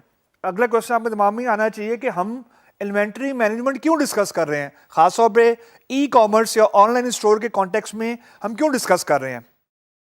इसको डिस्कस हम इसलिए कर रहे हैं कि ऑनलाइन स्टोर को अमूमन लोग मेजरली 2 रीजन की वजह से यूज करते हैं। आसान लफ्जों में सबसे पहला रीजन एंड कोर रीजन कि ईज ऑफ परचेजिंग है, यानी मुझे मार्केट में नहीं जाना, मुझे जाके डिफरेंट शॉप्स हैं वो विजिट नहीं करनी, मुझे फिजिकली जाके जो फिजिकल स्टोर है उसको विजिट नहीं करना। That's one of the top reason. Second जो बहुत इंपॉर्टेंट रीजन है वो ये है कि मुझे मेरे घर में वो चीज मिल जाएगी जो मैंने ऑनलाइन ऑर्डर की है, लेकिन on time. This is where actually many online stores lack या दे स्ट्रगल। वो ये स्ट्रगल इस तरीके से करते हैं कि फॉर एग्जांपल मैं किसी वेबसाइट पे गया, I order 6 mobile phone for example. अब क्योंकि इन्वेंटरी मैनेजमेंट सही तरीके से नहीं हुई, या अगर मैं थोड़ा सा हार्श लफ्ज यूज करूं, फेक आउट की हुई है इन्वेंटरी। फेक आउट इन्वेंटरी से मुराद ही होती है कि मेरे पास पोजेशन में है तो फॉर एग्जांपल 4 मोबाइल फोन, लेकिन मैंने शो कर दिए वेबसाइट पे 6। इसका मतलब यह है कि जैसे ही मुझे 6 मोबाइल फोन का ऑर्डर आएगा, I have to arrange somehow और 2 mobile phone on ad hoc basis. अब इस पूरी सिचुएशन में जो समहाउ वाली बात मैंने की है ना, वो एक्चुअली क्रिटिकल है। वो क्रिटिकल इसलिए है कि एक्चुअली मेरे पास 4 मोबाइल फोन है, लेकिन मैंने बेचने के लिए लगा दिए 6। अब वो 2 और उस 6 के अगेंस्ट मैंने कस्टमर को एक टाइम बता दिया कि इस टाइम को ये 6 मोबाइल फोन आपको मिल जाएंगे। अब try to identify the catch here. Risk क्या है? रिस्क ये है कि मुझे फॉर एग्जांपल 2 मोबाइल फोन मैं अरेंज नहीं कर पाता, या कोई ऐसा ब्रांड यूजर ने ऑर्डर कर दिया है जो मार्केट में शॉर्ट है। तो इसका मतलब ये है कि जो ऑन टाइम डिलीवरी मैंने कमिट की है विद द क्लाइंट, वो एक्चुअली मैं अचीव नहीं कर पाऊंगा। सो ऑनलाइन डिलीवरी डायरेक्टली, यानी on time delivery directly link है हाउ गुड और bad your inventory is manage. ये बड़ी क्रिटिकल चीज है। एक तो ये एस्पेक्ट है इसका कि आप जो टाइम टू डिलीवर है, जो कमिट कर रहे हैं, यू ऑनर इट। यानी आपने जो डेट बताई है, जो दिन बताया यूजर को, उस दिन यूजर को चीज़ वो मिल जाएगी, या दिन बताया है या आपने रेंज बताई है कि for example in a week time मिल जाएगी, तो अगर वीक टाइम में नहीं मिलती तो यूज़र का जो कॉन्फिडेंस है वो शेक होगा। ये तो अपने आप को अपने कंपैरेटिव मार्केट में आपने इन रखना है अपने स्टोर को, तो ये बहुत ज़रूरी चीज़ है, नंबर 1। नंबर 2, इसका एक डाउन साइड भी है। जो इन्वेंटरी है वो क्या है बेसिकली, वो किसी भी ऑनर की इन्वेस्टमेंट है बेसिकली, कि मैं फॉर एग्जांपल अप फ्रंट यानी अब पहले से ही मैं फॉर एग्जांपल अब 50 लैपटॉप खरीद कर रख लेता हूँ, और वो मैं फिर जैसे जैसे मुझे ऑर्डर आते जाएंगे तो मैं फिर वो सेल आउट करता जाऊँगा, यानी उसको यूज़र को मैं डिलीवर करता जाऊँगा। इसका मतलब ये कि 50 लैपटॉप मैंने पहले परचेज करने हैं। तो यहाँ पे थोड़ा ट्रिक है कि आप ये भी नहीं कर सकते कि आप सारी की सारी इन्वेस्टमेंट या बहुत ज़्यादा इन्वेस्टमेंट इन्वेंटरी पे कर दें। मतलब your inventory should be in moving form. Moving inventory से मुराद ही होती है कि आपके पास फॉर एग्जांपल जैसे ही 50 लैपटॉप आए तो आपने 50 में से कुछ चंक आपने डिलीवर कर दिया, जो आपके पास पैसे आए यू प्रोक्योर मोर। ये एक सिंपल सा लाइफ साइकिल होता है बिजनेस का, जो किसी भी फिजिकल स्टोर में भी ऐसे ही होता है। तो बहुत ज़्यादा इन्वेंटरी अगर आप रखेंगे अपने पास तो ऑब्वियसली आपका जो रेवेन्यू है उसका चांस कम होगा जनरेट करने का, क्योंकि आपने अपने पैसे यूं कहें कि आपने पैसे एक जगह रख दिए हैं, अब कोई खरीदेगा तो आपका रेवेन्यू जनरेट होगा। तो ये वेरी करती है from business need to business need, और ये चीज़ आपको बहुत हेल्प आउट करती है। यानी आपके पास अगर 50 लैपटॉप हैं, आपको ओवर सेलिंग से बचाती है इन्वेंटरी मैनेजमेंट। क्या आपके पास है जितनी अमाउंट आप वही सेल आउट करें, आप ज़्यादा वो चीज़ सेल आउट ना करें जो आपके पास नहीं है। तो आसान लफ्ज़ों में जो ऑनलाइन शॉपिंग है उसका जो दूसरा की एस्पेक्ट है ना, ऑन टाइम डिलीवरी, वो डायरेक्टली लिंक है the way you manage your inventory, the way you manage your products. तो इसके लिए डिफरेंट। सो नाउ स्टूडेंट्स, अभी हमने ये देखा कि इन्वेंटरी मैनेजमेंट किसको बोलते हैं। That was the core of running your business, number 1। Number 2, अब जैसे जैसे हम लोग आगे जाते जा रहे हैं तो you will get to know more details. अब एक चीज होती है सप्लाई साइड मैनेजमेंट। बड़े आसान लफ्जों में आप ये समझें कि मैंने कोई चीज़ प्रोक्योर करनी है, ज़रा जल्दी परचेज करनी है। लेट सपोज मुझे एक नीड आई है मेरी कंपनी में, या मुझे एक पर्सनल नीड है कि I need to buy iPhone for example. मैंने 3-4 स्टोर ब्राउज किए ऑनलाइन। अब मैंने खरीदने थे 10 मोबाइल फ़ोन या 10 आईफोन। अब मैंने ये देखा कि मेरे पास 2 ऑप्शंस हैं। एक जो ऑप्शन है वो मुझे अभी बता रही है कि जी अगले 2 दिन के अंदर 10 मोबाइल फ़ोन मिल जाएंगे, उसकी अमाउंट ज़्यादा है, वर्सेस एक मुझे ऑनलाइन स्टोर ये बता रहा है कि 10 मोबाइल फ़ोन मिल जाएंगे लेकिन 8 दिन के बाद, उसकी अमाउंट कम है। अब यहाँ पे थोड़ा सा कैच है कि जो इन्वेंटरी मैनेजमेंट है, इन्वेंटरी में चीज़ें कहाँ से आनी है? इन्वेंटरी में चीज़ें आनी हैं आपकी किसी सप्लायर से। यानी जितना अच्छा आपका सप्लायर के साथ रिलेशनशिप होगा या गुड और बैड सप्लाई साइड इज, उतनी अच्छी आपकी ऑन टाइम डिलीवरी होगी। तो ये एक पूरी चेन है, एक्चुअली सप्लाई चेन एक पूरी चेन है। यानी सप्लायर आपको टाइम पे सप्लाई करेगा तो ही आप क्लाइंट को टाइम पे डिलीवर कर सकते हैं, और उस टाइम पे डिलीवर कर सकते हैं जो आपने कमिट किया है। इसकी इंपॉर्टेंस फिजिकल स्टोर में चाहे इतनी ज्यादा नहीं है, लेकिन ऑनलाइन स्टोर में इसलिए ज्यादा है कि आपका कंपटीशन बहुत ज्यादा है। यानी मेरे पास अगर किसी चीज की एजेंसी ज्यादा है, मुझे जल्दी चीज चाहिए, तो मैं यानी आप एज अ ऑनलाइन स्टोर अगर एक लॉन्ग आप डिलीवरी टाइम देंगे हफ्ते 10 दिन का, तो और मुझे एक चीज जल्दी चाहिए, तो ऑब्वियसली आप अपना क्लाइंट लूज कर देंगे। क्योंकि ये डायरेक्टली, क्योंकि आपने जो क्लाइंट को टाइम दिया हफ्ते या 10 दिन का, वो आपने अपने सप्लाई की बेसिस के ऊपर दिया है कि मुझे जब मेरा सप्लायर चीज सप्लाई करेगा उसके बाद आपने कोई टाइमलाइन कमिट की है। इससे मुराद ये है कि आपको अपनी सप्लाई साइड जो है, यानी वो कंपनी या वो बंदा या बंदी या वो सप्लायर जिससे आप चीजें प्रोक्योर कर रहे हो, this has to be very efficiently manage, ताकि जो कंपटीशन आपका ऑनलाइन है जो कि बहुत टफ है आजकल बिटवीन द जाइंट्स, वो आप उस कंपटीशन को सस्टेन कर सकें। यानी ऐसा नहीं होना चाहिए कि आप ड्यूरेशन तो बहुत लंबी दे दें, आप टाइम बहुत ज्यादा दे दें, लेकिन जो क्लाइंट है उसके पास इतना टाइम ही नहीं है, तो वो कम टाइम में जो डिलीवर कर रहा है उसको ज्यादा पैसे देके चीज परचेज कर ले। सो ये चीज आपकी डायरेक्टली लिंक है कि how good and bad your supplier is. तो सप्लायर आपको चीज सप्लाई करता है जो आपकी इन्वेंटरी में आती है, इन्वेंटरी से आप वो टाइमलाइन अपने कस्टमर को बताते हैं जो जिस टाइम में आप कस्टमर को चीज डिलीवर करेंगे।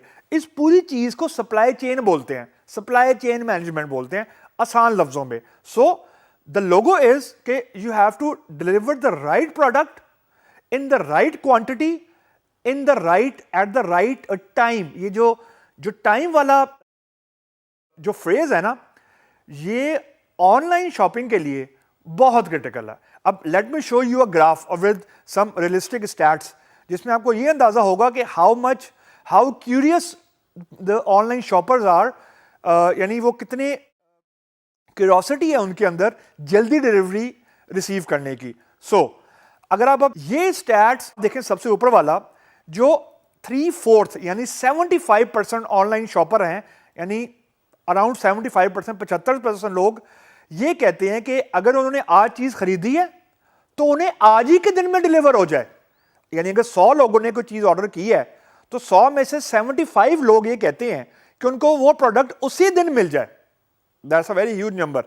उसके बाद 2/3 ऑफ द पीपल यानी अराउंड 66% लोग ये कहते हैं कि उन्होंने जब ऑर्डर किया है तो उन्हें घंटों में मिल जाए, यानी with in couple of hours उन्हें चीज मिल जाए। और 1/3 लोग यानी अराउंड 33% लोग ये कहते हैं कि दे आर विलिंग टू पे एक्स्ट्रा, यानी 100 में से अराउंड 33% लोग ये कहते हैं कि वो ज्यादा पैसे देने को भी तैयार हैं अगर उन्हें जो शिपिंग है वो जल्दी हो जाए। तो ये स्टैट्स या ये बिहेवियर बिल्कुल सही डिपिक्ट है जब आप ऑनलाइन परचेज करते हैं। रीजन बीइंग, जो मैंने अभी थोड़ी देर पहले बोला था कि जो ऑनलाइन परचेज करने का दूसरा सबसे बड़ा मोटिवेशन है ना, वो ये है कि आपको घर बैठे बैठे चीज मिल गई, आपने जाके फिजिकल स्टोर्स में नहीं करना। जब मैं ये कह रहा हूं कि घर बैठे बैठे चीज मिल गई, तो एक तो जो टाइम कमिट किया है ऑनलाइन शॉपिंग यानी ऑनलाइन स्टोर ने, उस टाइम पे मिल जाए, नंबर 1। नंबर 2, उस टाइम की ड्यूरेशन जितनी कम होगी उतने यूजर्स एक्स्ट्रा पे करने को भी तैयार हैं। ये हमें ये बेसिकली स्टैट्स ये picture. So now students, let me introduce you to a very very interesting topic, but ये एक रिलेटिवली नया कॉन्सेप्ट है। कॉन्सेप्ट बड़ा आसान सा कॉन्सेप्ट ये है कि हमने भी ये देखा कि जब आप इन्वेंटरी मैनेज करते हैं तो आपको ऑब्वियसली इन्वेस्टमेंट करनी पड़ती है। इन्वेंटरी मैनेज करने के लिए ऑब्वियसली आपको रिसोर्सेज रखने पड़ते हैं, आपको फिजिकल जगह लेनी पड़ेगी, आपको बंदे रखने पड़ेंगे, एम्प्लॉयज़ रखने पड़ेंगे, रेंट देना पड़ेगा, इलेक्ट्रिसिटी का बिल देना पड़ेगा। मतलब एक स्टोर को मेंटेन करने के लिए आप कुछ इन्वेस्टमेंट करेंगे। तो जितने पैसे आप इन्वेस्ट करेंगे ऑब्वियसली उतना ही चांस ज़्यादा है कि आपका रेवेन्यू जो है वो कम जनरेट होगा। आसान लफ्ज़ों में, जब आप बेचेंगे कम तो आपका रेवेन्यू भी कम होने का चांस है, और जब रेवेन्यू कम होगा तो ऑब्वियसली जो परसेंटेज ऑफ प्रॉफिट है वो भी थोड़ा कम होने का चांस है। तो अब ड्रॉप शिपिंग ये कहता है कि आपको इन्वेंटरी खुद से मैनेज नहीं करनी। अब ये सुनने में बड़ा अजीब लगता है कि अगर इन्वेंटरी खुद से मैनेज नहीं करनी तो आपके दिमाग में ये डायरेक्टली सवाल आएगा, और जो कि बिल्कुल सही सवाल होगा, कि जो चीज मैं बेच रहा हूं स्टोर के ऊपर, अगर वो मेरे पास है ही नहीं तो मैं बेच क्या रहा हूं, यानी व्हाट, मैंने अपना ऑनलाइन स्टोर ओपन ही क्यों किया।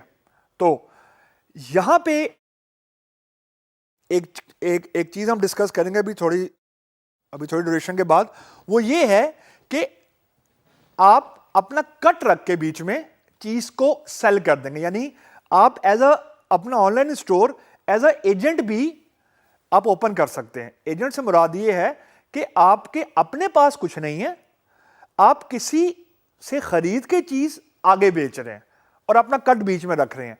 जिस तरह हमने कुछ टॉपिक पहले सर्च इंटरमीडिएरीज को डिस्कस किया था, यानी गूगल क्या है बेसिकली, मैं एक पब्लिशर हूं, यानी मैं एक कंपनी हूं, मैं कोई चीज बेचना चाहता हूं, मैं सर्च इंजन को पैसे देता हूं और एक कोई यूज़र है जो चीज़ वो ख़रीदना चाहता है या सर्च करता है, तो वो गूगल मेरी कंटेंट यूज़र को दिखाता है और मुझसे पैसे चार्ज कर लेता है, आसान लफ्ज़ों में। तो Google is working as a search intermediary.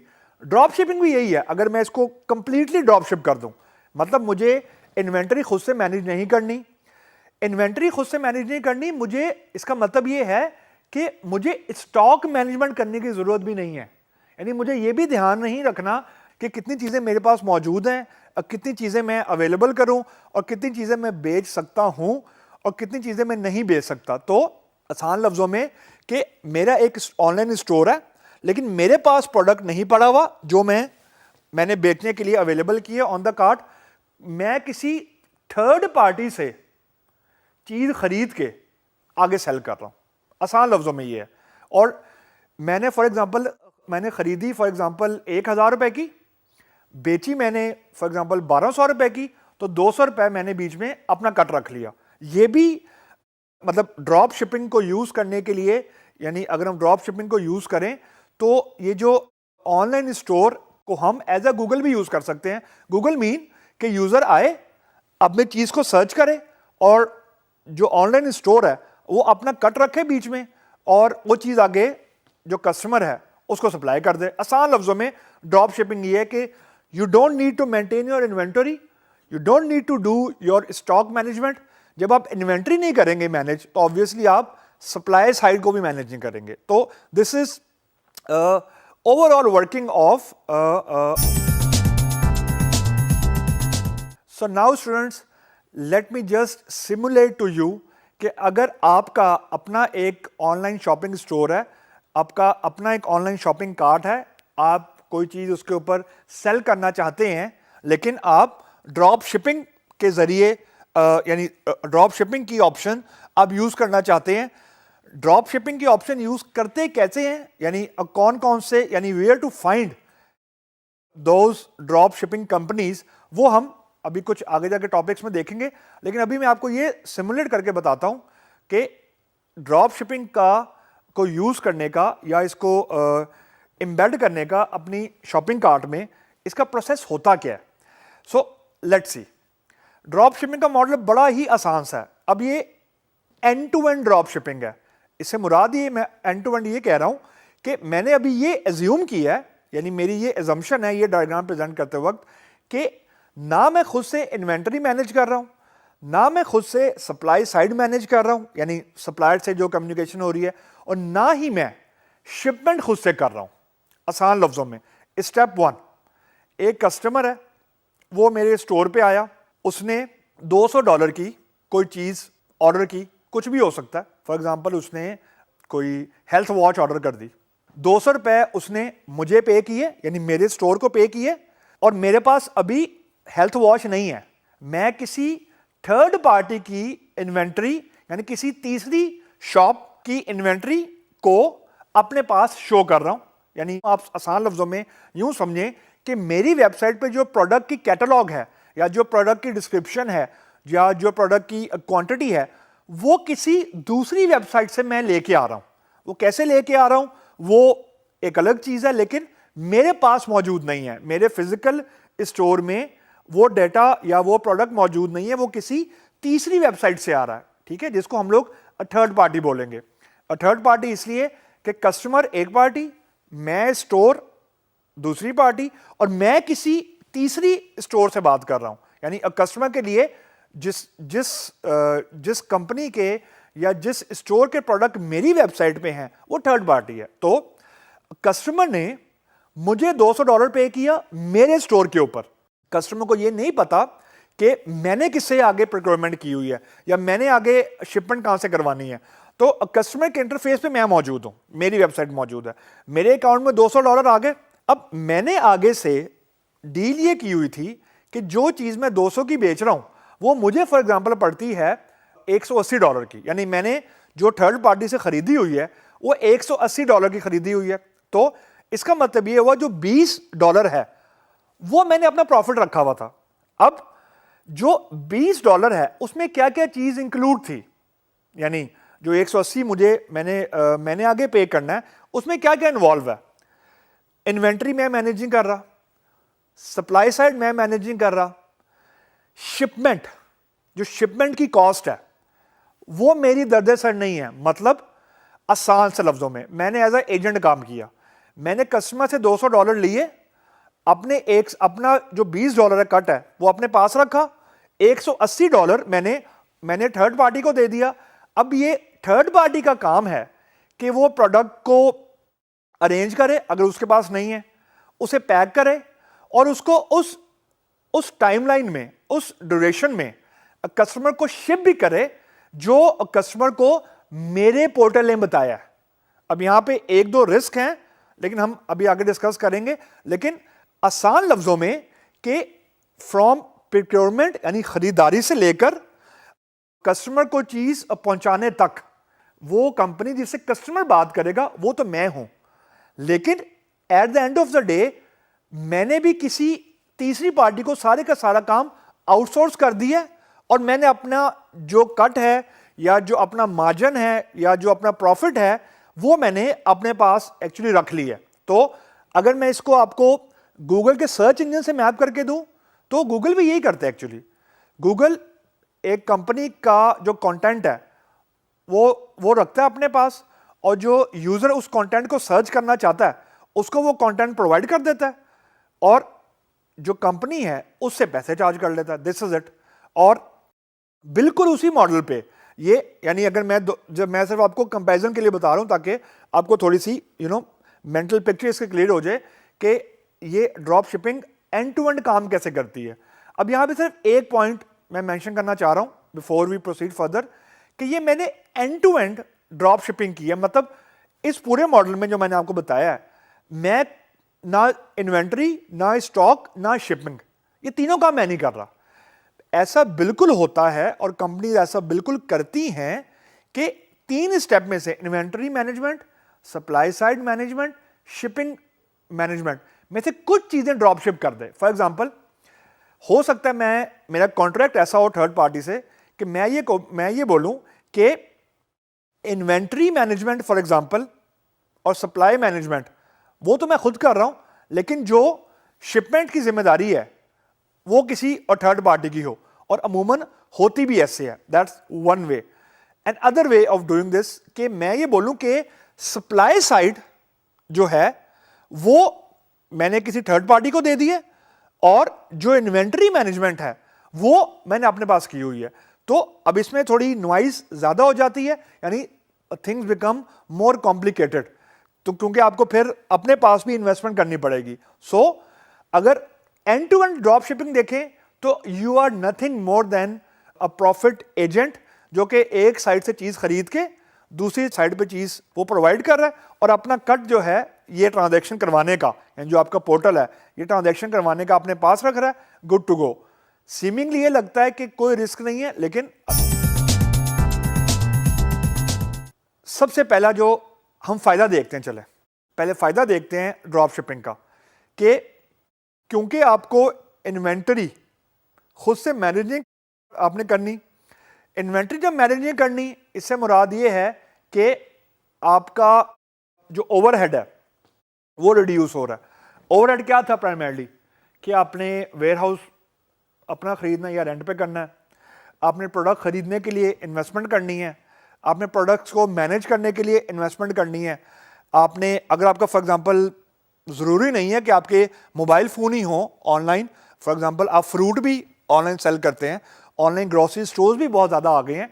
तो अगर आपका कोई पेरिशेबल आइटम है, यानी ऐसा आइटम है जिसकी लाइफ जो है वो कम है, तो आपका जो फॉर एग्जांपल अगर कोई आप फ्रूट सेल कर रहे हैं या कोई वेजिटेबल सेल कर रहे हैं, तो अगर फॉर एग्जांपल वेजिटेबल को आप 24 आवर या लेट्स सपोज 48 आवर में सेल नहीं करते या सेल नहीं कर पाते, तो या तो उसके ख़राब होने का या उसके ज़ाया होने का खदशा है, या दूसरी सूरत में आपको उसको प्रिजर्व करने के लिए कुछ ना कुछ करना पड़ेगा, यानी मोर इन्वेस्टमेंट, आपको फ्रिज वगैरह लेना पड़ेगा, कुछ चीज़ें ऐसी करनी पड़ेंगी कि आपकी जो पेरिशेबल आइटम है वो ख़राब ना हो। ख़ास तौर पे जो ये ग्रॉसरी वगैरह या जो फूड स्टफ होता है उसको अगर आप इन्वेंट्री में रख रहे हैं तो वो ओवरहेड आपका यहाँ पे कम हो जाएगा। यस, बिल्कुल कम होगा, ये इसका सबसे बड़ा फायदा है।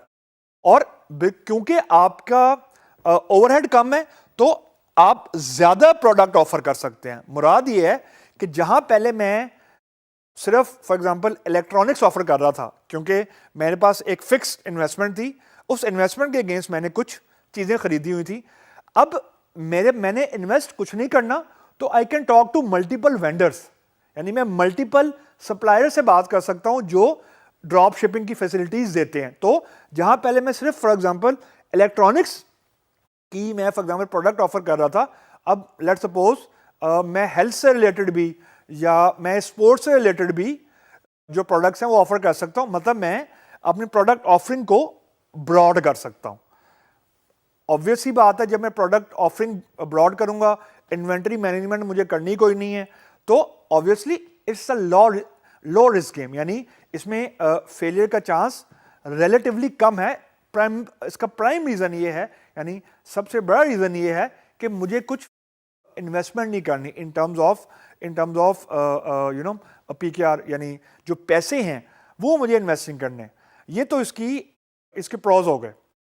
अब इसके कुछ कॉन्स भी हैं, वो आपने अब जरा समझने हैं। जब आपने ड्रॉप शिपिंग किसी की फैसिलिटी यूज कर ली, तो आप ये समझें कि आपने क्या गिव अप किया है। गिव अप ये किया है कि ब्रांड नेम आपका है, लेकिन ब्रांड नेम के अगेंस्ट जो कस्टमर सेटिस्फेक्शन है वो आपने आउटसोर्स कर दी है। आसान लफ्जों में आपको समझाता हूं कि जो कस्टमर है वो खरीद तो रहा है आपसे, और आपने उससे एक टाइम भी कमिट कर दिया कि जी हफ्ते में दे देंगे, लेकिन आपकी रिलायंस, यानी जो आपका ब्रांड है, आपका जो ट्रस्ट है, इन लोगों का आपके स्टोर पे जो ट्रस्ट है वो अब किसी दूसरे के कंट्रोल में चला गया। यानी मतलब अगर जो ड्रॉप शिपिंग वाली कंपनी है वो अगर एक हफ्ते में डिलीवर नहीं कर पाती जो प्रोडक्ट कमिट किया हुआ है, तो कस्टमर को ड्रॉप शिपिंग वाली कंपनी का नहीं पता, कस्टमर को आपका पता है। तो ब्रांड नेम किसका खराब होगा? आपका। जो कस्टमर लूज होने का चांस है वो ड्रॉप शिपिंग वाली कंपनी का नहीं है, वो आपकी कंपनी का है। तो जो कस्टमर का ट्रस्ट लूज होगा या जो ट्रस्ट डैमेज होगा वो आपकी ब्रांड के ऊपर होगा, आपकी कंपनी में होगा। एंड वी ऑल नो कि वंस, खासतौर पे ऑनलाइन में, अगर आपका ब्रांड है वो एक बार खराब होना शुरू हो जाए, लोगों का ट्रस्ट जरा सा शेक होना शुरू हो जाए, तो कंपटीशन इतना ज्यादा है, बड़ा मुश्किल होता है बाउंस बैक करना जब आपका ट्रस्ट शेक हो। नंबर 1। नंबर 2, दूसरा पॉइंट कि आपकी जो प्रोडक्ट की अवेलेबिलिटी है वो भी आपके कंट्रोल में नहीं है, वो अब ड्रॉप शिपिंग वाली कंपनी के कंट्रोल में है। मतलब आसान लफ्जों में कि अगर तो आपकी ड्रॉप शिपिंग वाली कंपनी अच्छी है, यानी ड्रॉप शिपिंग वाली कंपनी ने अपना inventory management, supply side management अगर अच्छे तरीके से मैनेज किया हुआ है, तो आपके लिए आपका स्टोर रिलेटिवली सेफ साइड पे है। वरना अगर ड्रॉप शिपिंग वाली कंपनी खुद केओस में है, तो फिर इसका मतलब यह है कि आपके जो स्टोर है वो भी केओस में है। तो आपने अपनी जो स्टॉक की अवेलेबिलिटी है, यानी जो चीजें आप क्लाइंट को बेच सकते हो, वो भी आपने डिपेंडेंट कर दी है। तो again you are losing control. And most important thing, यानी जो तीसरा पॉइंट है वो ये है कि देखें, ऑनलाइन स्टोर पे मेरा रेवेन्यू कमाने का तरीका क्या है कि अगर मैं खुद मैनेज कर रहा होता इन्वेंटरी, सप्लाई साइड, तो लेट्स सपोज मैंने लैपटॉप खरीदे और एक लैपटॉप की कीमत थी फॉर एग्जांपल 50,000 रुपए, यानी मैंने होलसेल में खरीदे, 50,000 का एक लैपटॉप खरीदा, 1000 लैपटॉप खरीदे, और मैंने अपनी ऑनलाइन स्टोर पे एक एक करके बेचा। यानी मुझे लेट सपोज एक लैपटॉप पड़ता था 50,000 का, जब मैंने 1000 खरीदे, जब मैं एक एक करके बेच रहा हूं तो मैं फॉर एग्जांपल 60,000 का बेच रहा हूं, तो एक लैपटॉप के ऊपर मेरे पास 10,000 का प्रॉफिट आ गया, तो 1000 के ऊपर उसी हिसाब से मेरा प्रॉफिट हो जाएगा। जब आप खुद खरीद नहीं रहे, यानी जब आप बल्क में खरीद नहीं रहे, इसका मतलब यह कि आपका जो प्रॉफिट मार्जिन है वो भी कम होगा। रीजन कि आप अगर चीज खरीद ही खुद नहीं रहे हैं, तो इसका मतलब है आप रेवेन्यू में भी आपका कट है वो कम होगा, क्योंकि आपके बिहाफ पे कोई दूसरी कंपनी खरीदी है, तो वो अपना प्रॉफिट आपसे गेन करेंगे। यानी आपने जो कस्टमर से पैसे लेने हैं उसमें जो आपका कट होगा वो कतन उतना नहीं होगा जो अगर आपने खुद परचेज किया होता, खुद इन्वेंटरी मैनेज की होती, खुद चीज़ें आपने सप्लाई साइड पर रखी होती मैनेजमेंट, तो वो प्रॉफिट मार्जिन आपके कभी भी उतने नहीं हो सकते जो ड्रॉप शिपिंग में होते हैं। और ये बहुत बड़े पॉइंट्स हैं। So just to wrap up, अब ड्रॉप शिपिंग के लिए कोई हार्ड एंड फास्ट रूल नहीं है। इट डिपेंड कि आपके पास अगर if you are running short on cash, कुछ टाइम फ्रेम के लिए आप ड्रॉप शिपिंग यूज कर लें, क्योंकि इससे आसानी तो है, लेकिन अगेन ये डिपेंड करता है या ये वेरी करता है from company to company, depending upon certain things, कि वो यानी हर कंपनी ऑब्वियसली जब भी कोई कंपनी ये डिसीजन करती है कि ड्रॉप शिपिंग करनी है कि नहीं करती, वो इसी तरह का प्रोज एंड कॉन्स का एनालिसिस करके देखते हैं कि जिस चीज़ का वेट ज़्यादा होता है they go for this thing. So cons versus pro, it depend, यानी मैं ये नहीं कह सकता कि हमेशा ही ड्रॉप शिपिंग करें या हमेशा ही ड्रॉप शिपिंग ना करें, इट डिपेंड।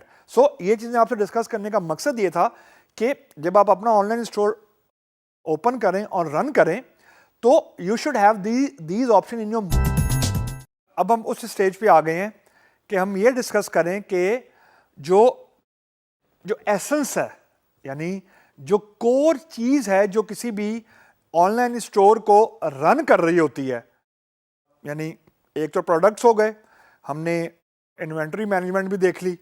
अब हमने ये देखना है कि एक्चुअली अगर मैं let suppose as a user किसी वेबसाइट पे जाता हूँ या ऑनलाइन स्टोर पे जाता हूँ चीज़ ख़रीदने के लिए, तो वहाँ पे शॉपिंग कार्ट मौजूद होगा।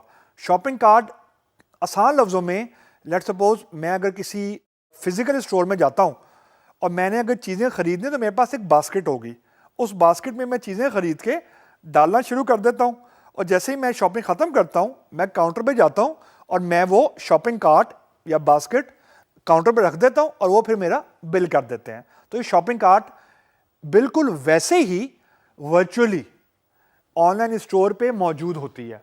रीज़न कि जैसे जैसे मैं चीज़ ख़रीदता जा रहा हूँ मैं एक्चुअली शॉपिंग कार्ट में चीज़ ऐड करता जा रहा हूँ। तो shopping cart is actually the core behind running the shopping. That's one thing. The other thing is कि जब हम ये कहते हैं कि शॉपिंग कार्ट जो है वो रिलायबल होना चाहिए, एक तो पहली चीज़ के शॉपिंग कार्ट मौजूद होना चाहिए, जो कि मैंने आपको बता दिया बड़ा आसान सा है, अभी हम इसका डेमो भी करेंगे, आपको अंदाज़ा हो जाएगा। रिलायबल शॉपिंग कार्ट से मुराद प्राइमरली दो चीज़ें होती है।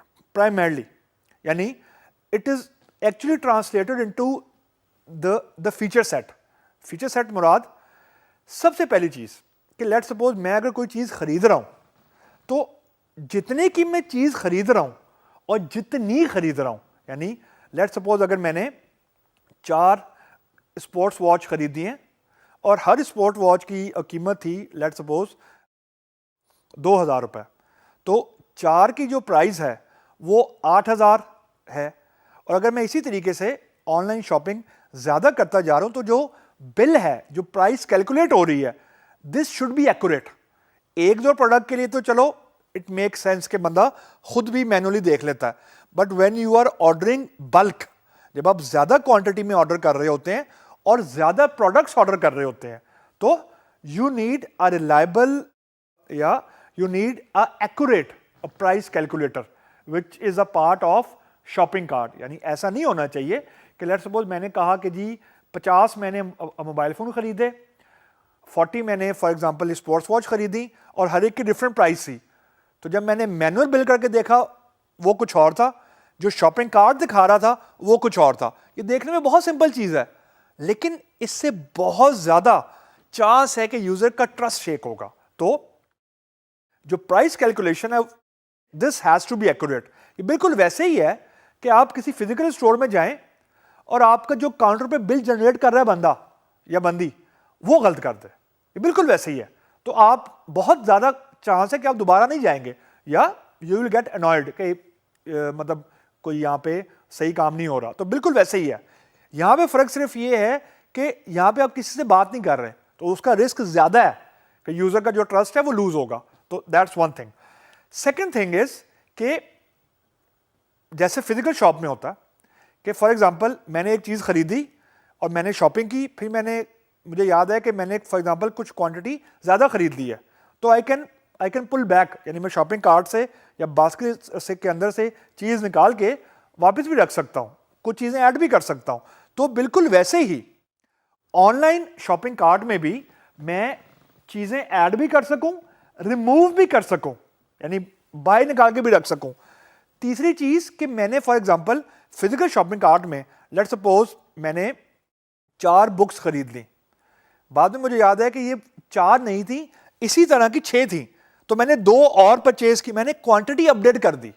बिल्कुल वैसे ही ऑनलाइन शॉपिंग कार्ट में मैंने अगर कोई चीज़ खरीद ली है तो मैं उसकी क्वांटिटी भी अपडेट कर सकूं, लेकिन जो ऐड डिलीशन का और अपडेट करने का प्रोसेस है ये कंसिस्टेंट होना चाहिए।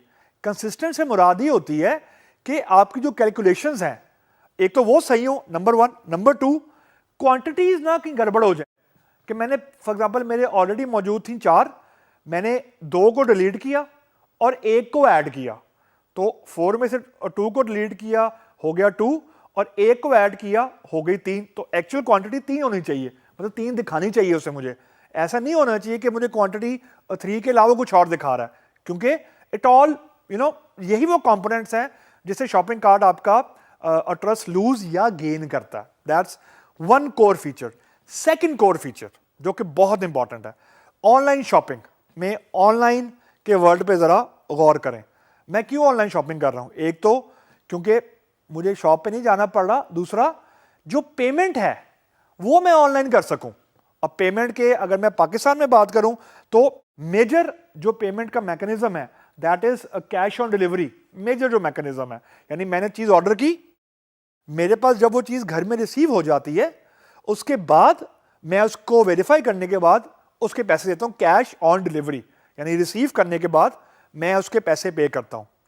इसके अलावा जो मैं क्रेडिट कार्ड के थ्रू भी पेमेंट कर सकता हूं, यानी ऐसा कतई नहीं होना चाहिए कि सिर्फ कैश ऑन डिलीवरी की ही आपके पास ऑप्शन होनी चाहिए।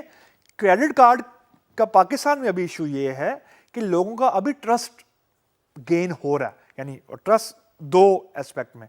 एक कि मैंने कोई ऑनलाइन शॉपिंग की, मैंने जो ऑर्डर किया था हो सकता है मुझे वो ना मिले, क्वांटिटी वो ना मिले, मोस्ट इंपॉर्टेंटली क्वालिटी वो ना मिले, यानी जो मुझे पिक्चर दिखाई गई है प्रोडक्ट की वो कुछ और है और जो मुझे रिसीव हो रहा है वो कुछ और है।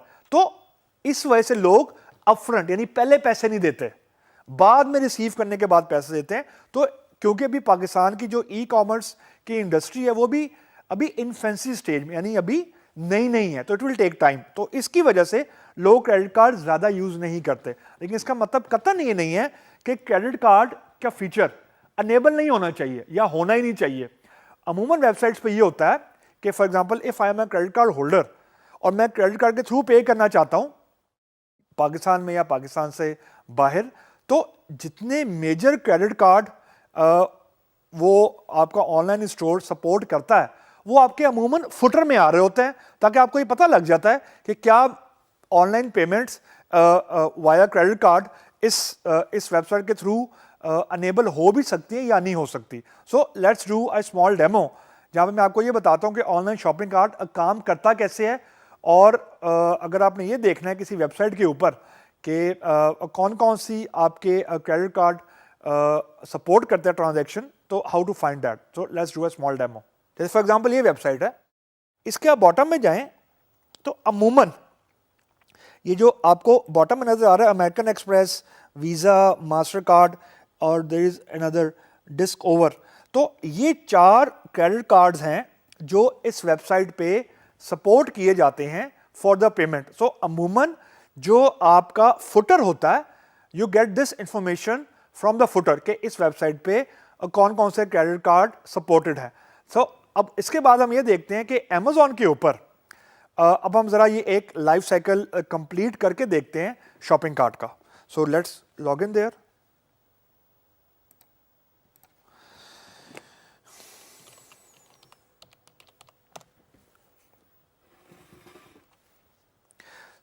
मैं अमेजोन पे यहाँ पे लॉगिन हुआ हूँ।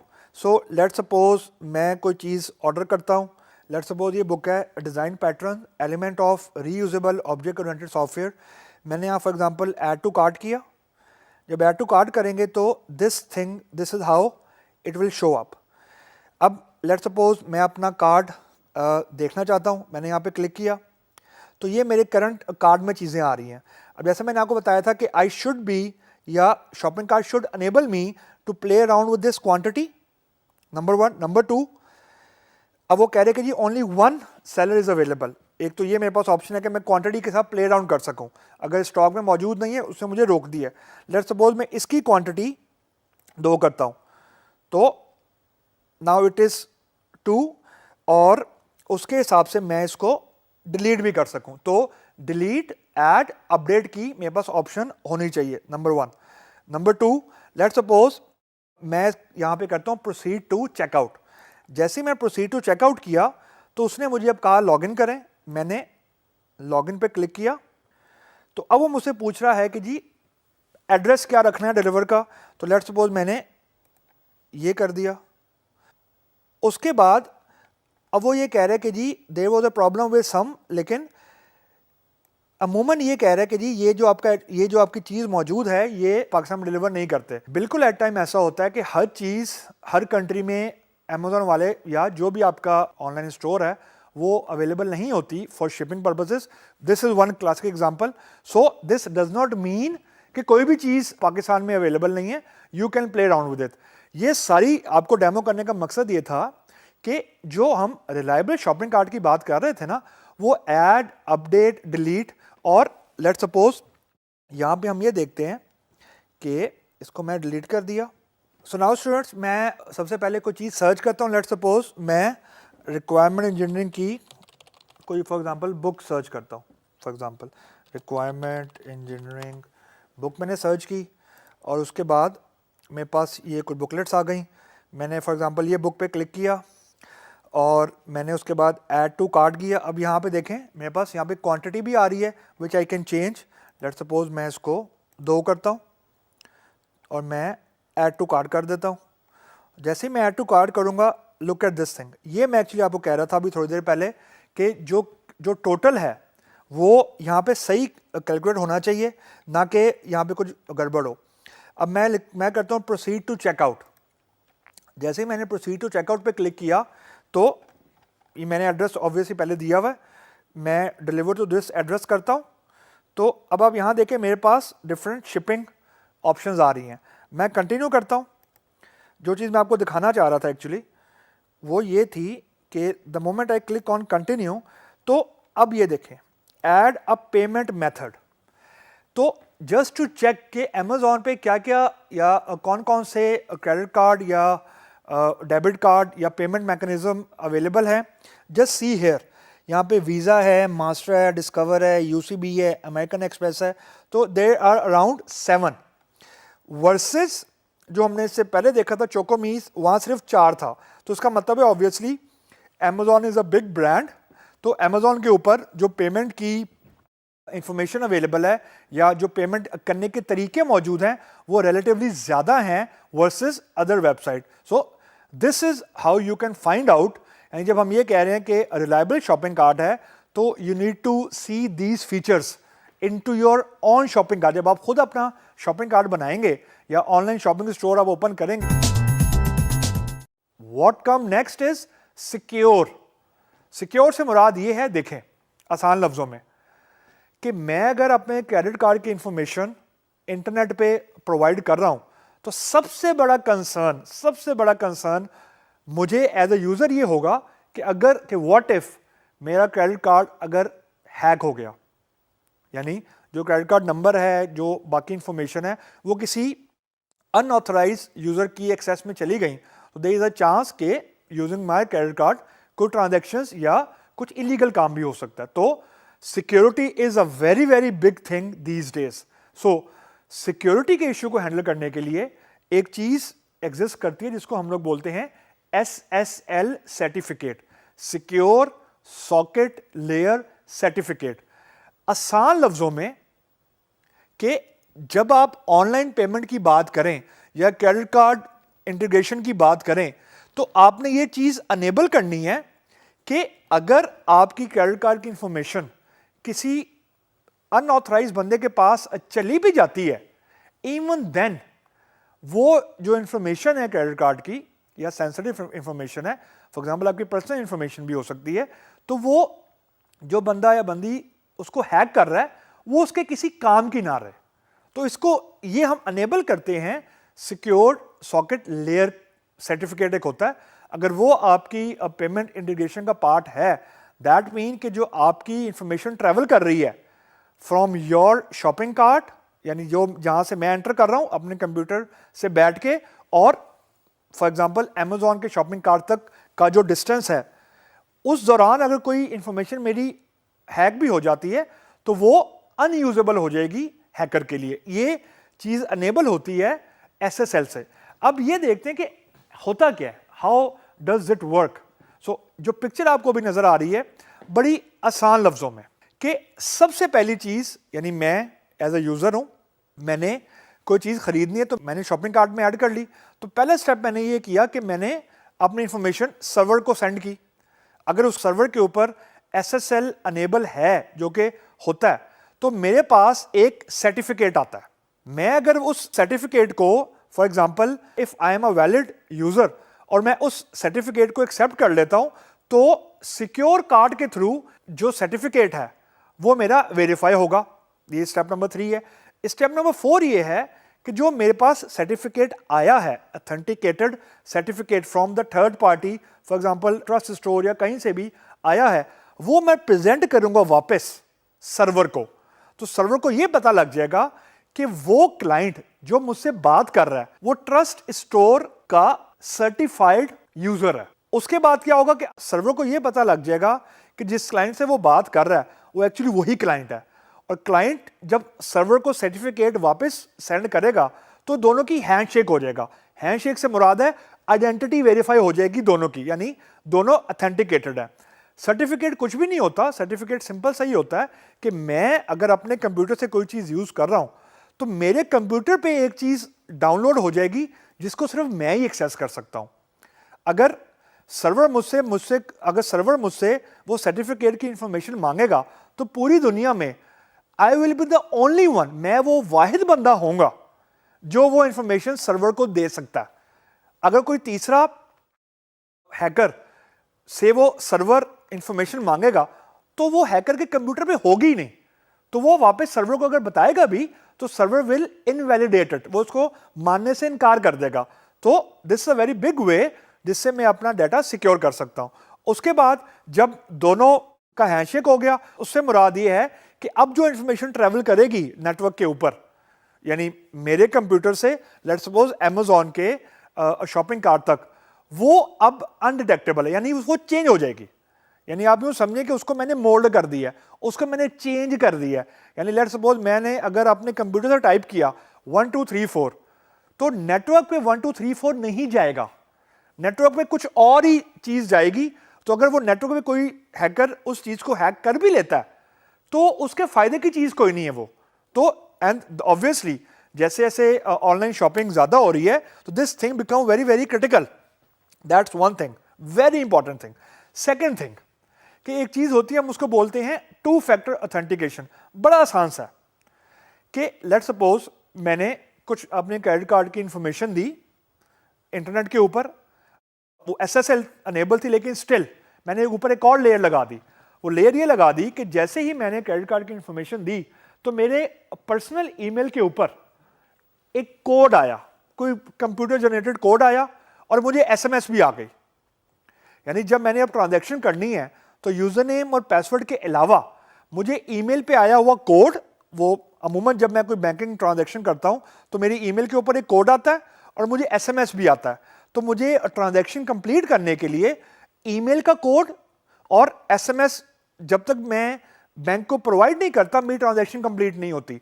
बिल्कुल वैसे ही अगर मैंने अपने क्रेडिट कार्ड की इंफॉर्मेशन दी है शॉपिंग कार्ड के ऊपर, तो इन रिटर्न मुझसे वो डबल वेरीफाई करने के लिए ईमेल के ऊपर कोड और एसएमएस मेरे पर्सनल नंबर के ऊपर सेंड करेंगे, जस्ट टू वेरीफाई कि they are talking to actually the same guy जिसने क्रेडिट कार्ड की इंफॉर्मेशन दी है।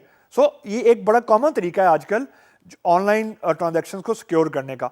आखिरी चीज़ ये है कि कंपनीज अमूमन फायरवॉल यूज़ करती हैं। ये पॉइंट मैंने एंड पे इससे रखा है कि ये बड़ी कॉमन चीज़ है, लेकिन I just want to mention it कि फायरवॉल ये होती है कि आपकी जो अनऑथराइज ट्रैफिक है उसको हम किसी तरीके से कंट्रोल कर सकते हैं, और हम जो डेटा है हमारा, जो सेंसिटिव डाटा है, वो हमने उससे पहले एक लेयर लगा दी है ताकि उस लेयर को कोई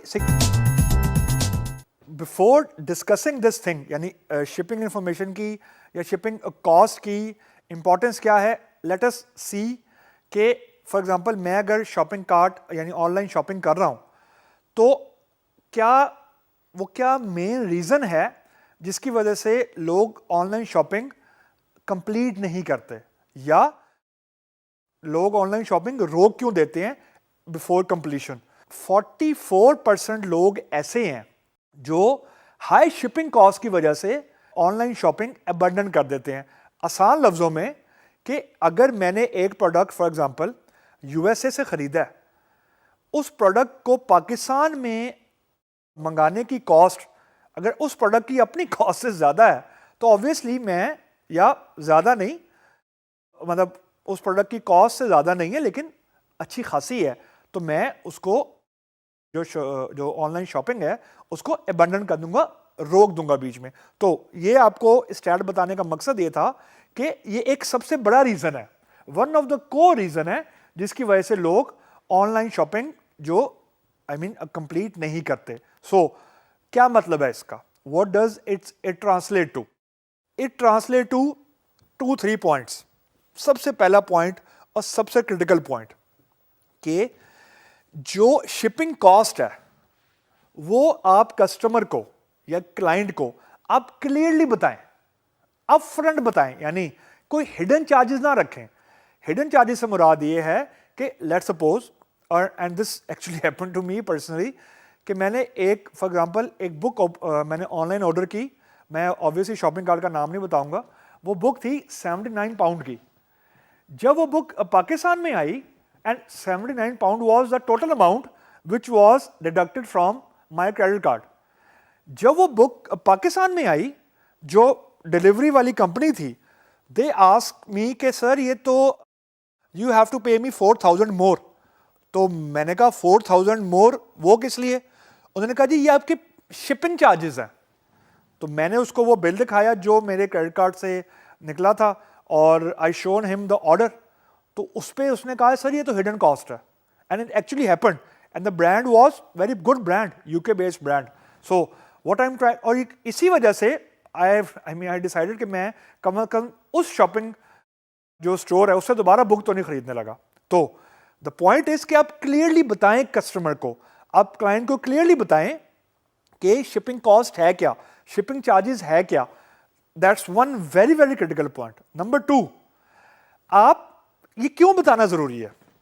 हो सकता है मैं ज्यादा पैसे देने के लिए तैयार हूं अगर मुझे जल्दी डिलीवर मिल जाए, मतलब अगर मेरे पास 2-3 ऑप्शंस हों, एक्सप्रेस डिलीवरी है, खासतौर पे इंटरनेशनल क्लाइंट्स की बात कर रहा हूं, एक्सप्रेस डिलीवरी है, नॉर्मल डिलीवरी है, यानी मुझे ड्यूरेशन पता लग जाएगी कि मुझे एक्स प्रोडक्ट कितनी देर में मिलेगा।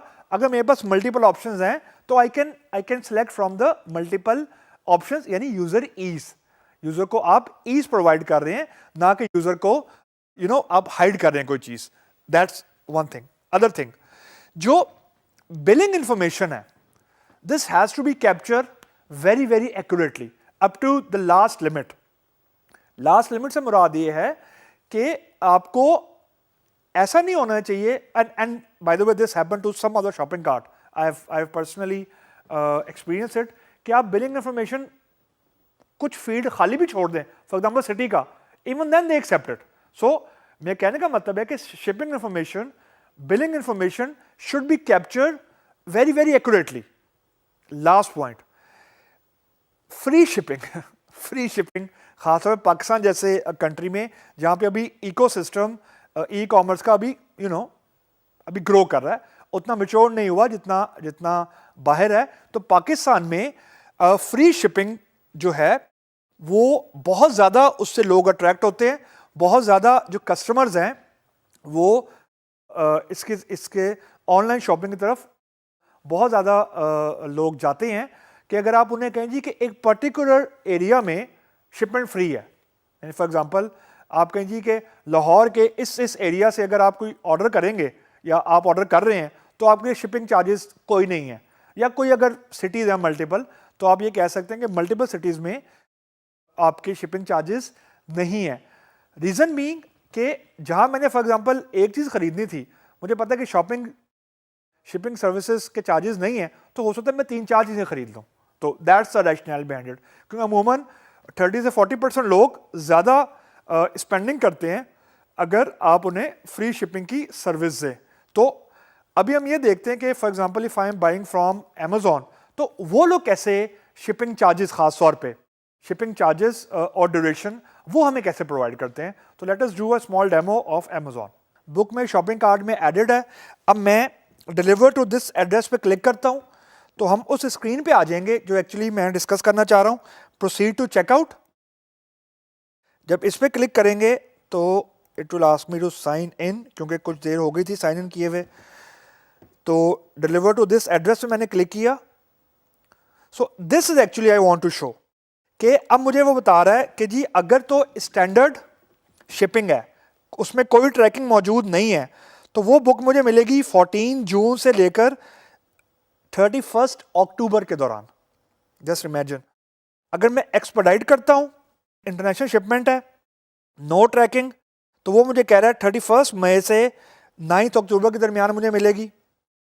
और अगर मैं प्रायोरिटी पे जाता हूँ तो मुझे वो ड्यूरेशन बता रहा है कि ये कितनी ड्यूरेशन में जाएगा। लेट्स सपोज मैं इसको प्रायोरिटी पे क्लिक करता हूँ, आई प्रोसीड फर्दर, तो मुझे यहाँ पे सारी की सारी इंफॉर्मेशन देनी पड़ेगी। जो मैं आपको बताना चाह रहा था वो ये वाली स्क्रीन थी कि आप क्लाइंट को क्लियरली बताएं। अमूमन ये होता है कि क्लाइंट से ये इंफॉर्मेशन हाइड कर ली जाती है and client keep on pinging the company कि मेरा प्रोडक्ट शिप हुआ नहीं हुआ। अब देखें यहाँ पे एक लाइन लिखी हुई है कि usually ship with in 2 to 5 month.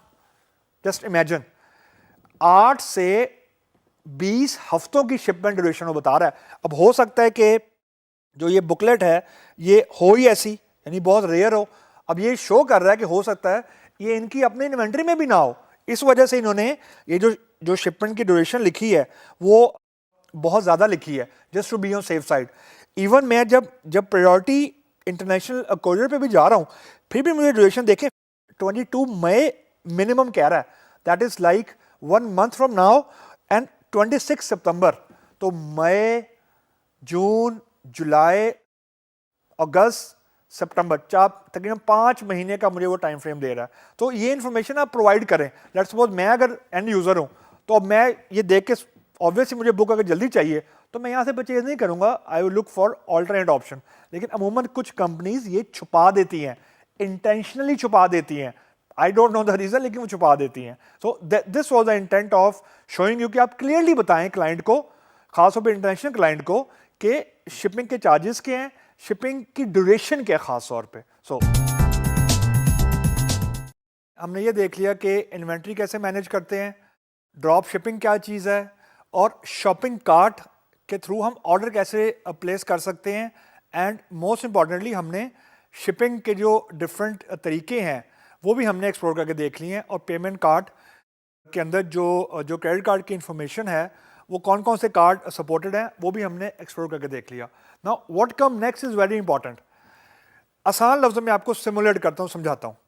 For example मैंने एक ऑर्डर प्लेस किया XYZ शॉपिंग कार्ट पे, और ऑर्डर करके 2-3 दिन मुझसे किसी ने कांटेक्ट ही नहीं किया, यानी मेरे पैसे भी डिडक्ट हो गए क्रेडिट कार्ड के थ्रू, और मेरी ट्रांजैक्शन भी हो गई, और I did not receive anything, rather email, phone call, SMS, कुछ भी from the vendor.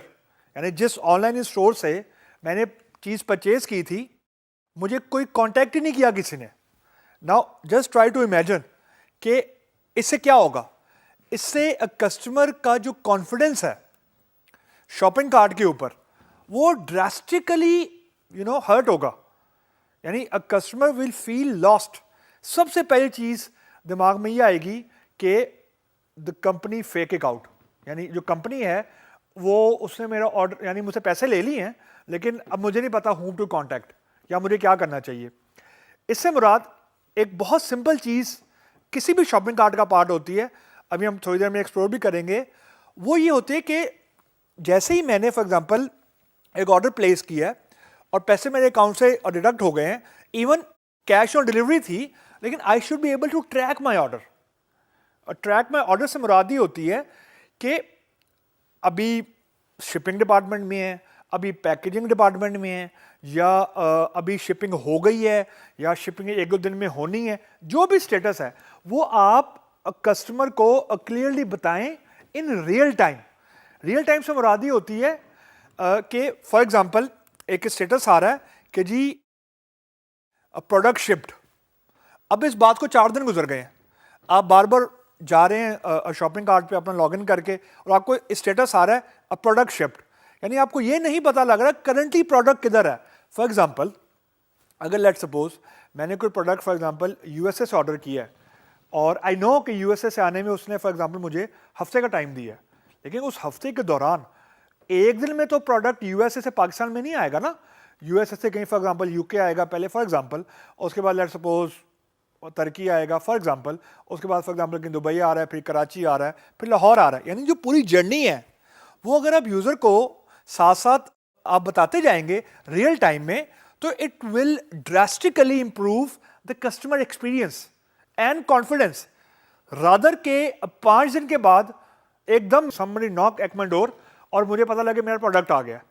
Cheese receive हो जाएगी लेकिन the customer journey would be not very healthy, जो कि आपके शॉपिंग कार्ट की रिप्यूट को हर्ट करेगी। So good way would be कि जैसे ही मैंने ऑर्डर प्लेस किया है तो एक ऑटोमेटेड सी ईमेल आ जाए जिसमें अमूमन ऑर्डर नंबर होता है और प्रोडक्ट की डिटेल होती है जो प्रोडक्ट मैंने ऑर्डर किया होता है, सिंपल।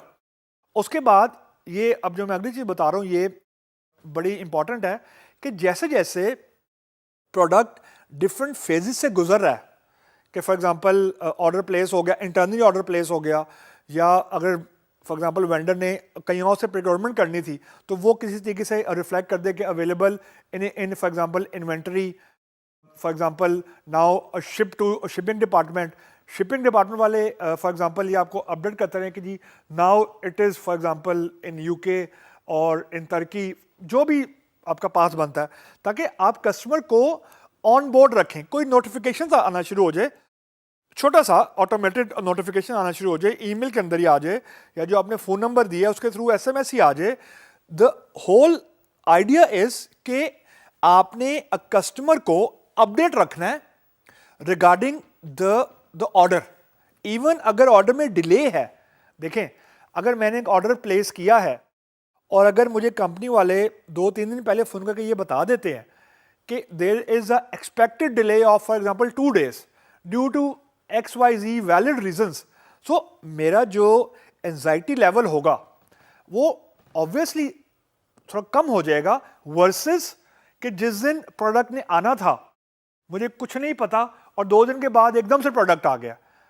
इस केस में मेरी जो एंजाइटी है और जो ट्रस्ट लेवल है वो बहुत ज़्यादा होगा।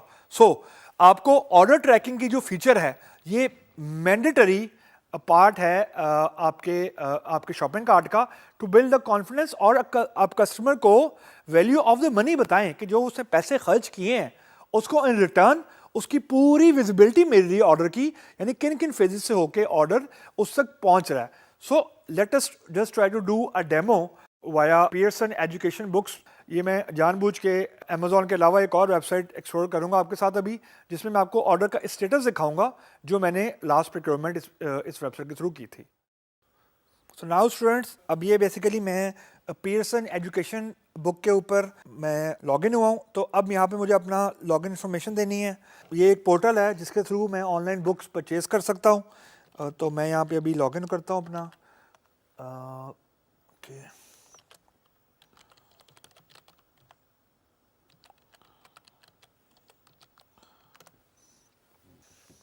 ओके, सो नाउ स्टूडेंट्स, अब जैसे आप देखें मैं अब यहाँ पे लॉगिन हुआ हूँ, तो मैंने रिसेंटली लास्ट ईयर में एक बुक ऑर्डर की थी, उसका क्या स्टेटस था जो मैं आपको दिखाना चाह रहा हूँ। ये उसका ऑर्डर नंबर है ECM311957। अब यहाँ पे देखें, यहाँ व्यू ऑर्डर का एक टैब आ रहा है। ये अमूमन हर अच्छे शॉपिंग कार्ट का पार्ट होता है। जैसे मैंने यहाँ पे क्लिक किया, now you can see this, ये सारी की सारी मेरे पास डिटेल आ रही है and they keep on sending me regular notification via email के जो मेरा यहाँ पे स्टेटस है। अब यहाँ पे आप ये ऑर्डर स्टेटस देखें, दिस ये वाला सबसे लास्ट वाला। अब यहाँ पे आ रहा है ऑर्डर स्टेटस, ऑर्डर रिसीव्ड। ये स्टार्ट हुआ था ऑर्डर प्लेस से और उसके बाद जैसे जैसे ये डिफरेंट डिपार्टमेंट से होके गुजरा है, तो एंड में जब बुक मैंने रिसीव की है लाहौर में, पाकिस्तान में, जो शिपिंग कंपनी थी, जैसे उसने मेरे सिग्नेचर लिए हैं तो उसने उसी वक्त लॉगिन होके स्टेटस अपडेट की है। यहाँ पे स्टेटस अपडेट हुआ and I got the email simultaneously. So this is what I mean in real time. यानी ये जो सारी की सारी ट्रैकिंग है, ये सारी की सारी मुझे रियल टाइम में नजर आनी चाहिए। ये किसी भी शॉपिंग कार्ट का आजकल के ज़माने में जो ऑर्डर प्लेस करते हैं, ऑर्डर की tracking is a very very essential part. And I have seen in the local shopping cart also, जो 2-3 कंपनीज हैं अच्छी लाहौर में, they also give you this feature जो कि आपको ऑर्डर की ट्रैकिंग भी प्रोवाइड करता है विद कंप्लीट विजिबिलिटी। जैसे ही बुक शिप होती है, दे प्लेस दैट ऑर्डर। एक इंटरेस्टिंग चीज़ यहाँ पे नजर आएगी आपको, स्टॉक में हम देखें आपको लिखा हुआ आ रहा है नो, रेड में। इसका मतलब कतई ये नहीं है कि उन्होंने मुझसे गलत बयानी की थी। इससे मुराद ये है कि जब बुक उन्होंने मुझे डिलीवर कर दी है, that was the last part, that was the last book they have, जो भी ये बुक थी। तो this is how the facility of order management should be a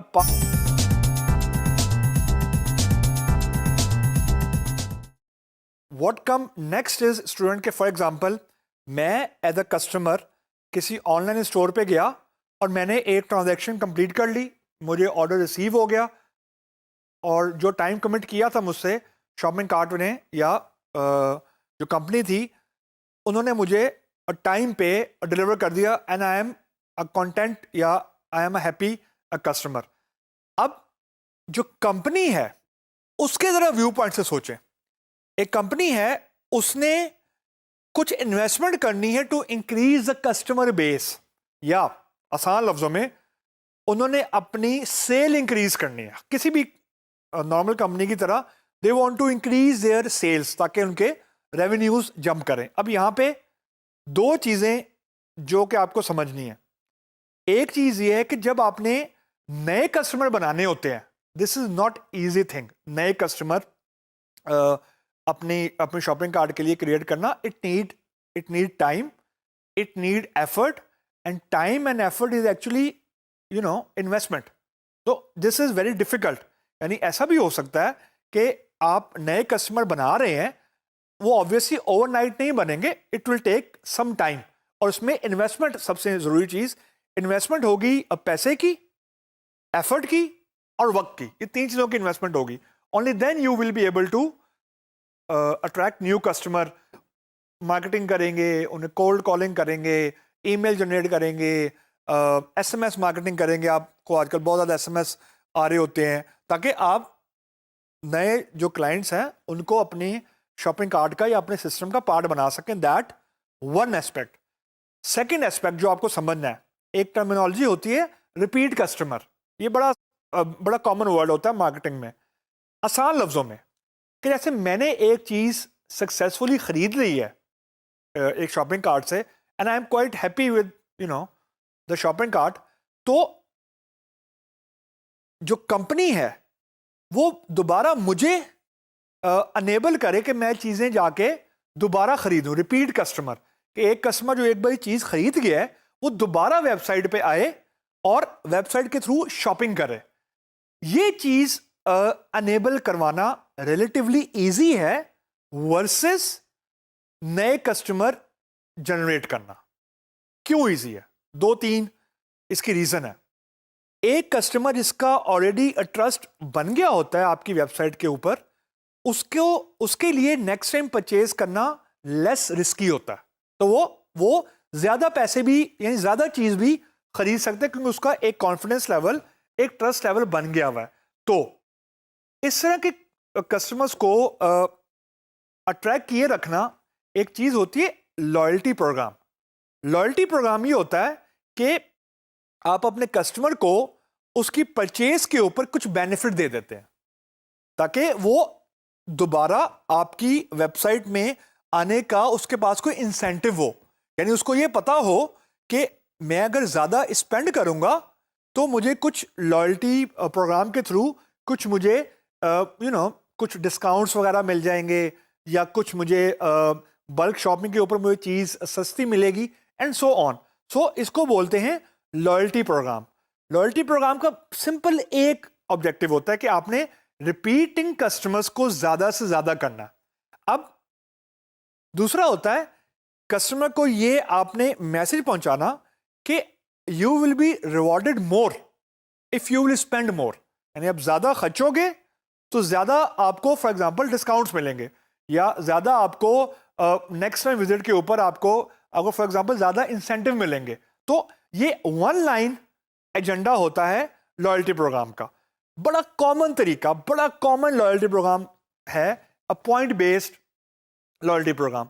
ये तकरीबन बहुत कॉमन है, इवन फिजिकल शॉप्स में भी, इवन ऑनलाइन शॉप्स में भी। जो अच्छे ब्रांड्स हैं ये करते क्या है, बड़ा आसान सा कि फॉर एग्जांपल मैंने एक एक्स अमाउंट की परचेज की, उन्होंने मुझे वाई रिवॉर्ड पॉइंट दे दिए, और उन्होंने कहा शॉपिंग कार्ट वालों ने या कंपनी ने कि जैसे ही आपके जो पॉइंट्स हैं लेट्स सपोज 100 क्रॉस कर जाएंगे तो आपको 10% का डिस्काउंट मिल जाएगा नेक्स्ट परचेज के ऊपर। अब ये देखने में बड़ी माइनर चीज है, लेकिन अगर इसको आप साइकोलॉजिकली देखें तो अगर लेट सपोज मैंने नेक्स्ट परचेज करनी है तो नेचुरली मेरी टेंडेंसी होगी कि मैं उसी शॉप से परचेज करूं जहां मेरे रिवॉर्ड पॉइंट ज्यादा होंगे ताकि मुझे डिस्काउंट मिल सके। ये ह्यूमन साइकी है। एक बात आप लोग सारे बेसिक समझ लें, मार्केटिंग जो है बेसिकली ह्यूमन साइकी से प्ले अराउंड करने का नाम है, आसान लफ्जों में। तो they play around with human psyche and human behaviour. So एक तो ये कॉन्सेप्ट है कि आपने जो पॉइंट्स हैं वो ज्यादा आपको मिलेंगे अगर आप शॉपिंग ज्यादा करेंगे, नंबर 1। नंबर 2, इस चीज की यानी लॉयल्टी प्रोग्राम की जो पॉइंट्स हैं उसकी वैल्यू उस वक्त बहुत ज्यादा हो जाती है जब आप फॉर एग्जांपल, एक टर्मिनोलॉजी है सोशल शॉपिंग, आसान लफ्जों में कि मैं किसी वेबसाइट पे गया, मेरे कुछ फॉर एग्जांपल 1000 रिवॉर्ड पॉइंट्स मुझे मिल गए फॉर एग्जांपल। अब मैं सोशल मीडिया के ऊपर फेसबुक, इंस्टाग्राम या ट्विटर के थ्रू अपने शॉपिंग के जो रिवॉर्ड पॉइंट्स हैं वो मैं शेयर कर सकूं किसी फ्रेंड लिस्ट के साथ, फ्रेंड के साथ या किसी पीयर के साथ। तो जस्ट इमेजिन कि आपका इससे नेटवर्क कितना इंक्रीज होगा। वाइस वर्सा जो ब्रांड है, जो कंपनी है, उसको एक्चुअली पोटेंशियल यूजर मिल रहे हैं। यानी आपका एक एग्जिस्टिंग यूजर आपके बिहाफ पे आपके दिए हुए इंसेंटिव प्रोग्राम को अपनी पीएस के साथ शेयर कर रहा है। तो आपको एक नया whole range of new customers आपके लिए एक्सपोज हो रहे हैं। तो ये बात है बहुत सिंपल सी लॉयल्टी प्रोग्राम, लेकिन इसकी जो रीच है, जो आउटरीच है, वो बहुत ज्यादा है कि आप एक कस्टमर को इंसेंटिवाइज करें, वो आपके बिहाफ पे ऑटोमेटिकली और ज्यादा लोगों को आपके नेटवर्क यानी आपके जो फॉर एग्जांपल जो आपका प्लेटफॉर्म है या जो आपका शॉपिंग कार्ट है या जो आपका ऑनलाइन स्टोर है उस इकोसिस्टम में लेके आएगा, क्योंकि you are actually incentivising only one customer at the cost of getting more customer. तो जो हमने शुरू में बात की थी कि नए कस्टमर्स को लाना मुश्किल होता है, इन्वेस्टमेंट भी होती है, टाइम भी लगता है और एफर्ट भी लगती है। तो अब यहां देखें, लॉयल्टी प्रोग्राम से आप एक तो रिपीटिंग कस्टमर वाली चीज अचीव कर रहे हैं, दूसरा न्यू कस्टमर का जो ऑब्जेक्टिव है वो भी इसे अचीव कर रहे हैं सोशल शॉपिंग के through. So the point is loyalty program is a very good way to have more repeat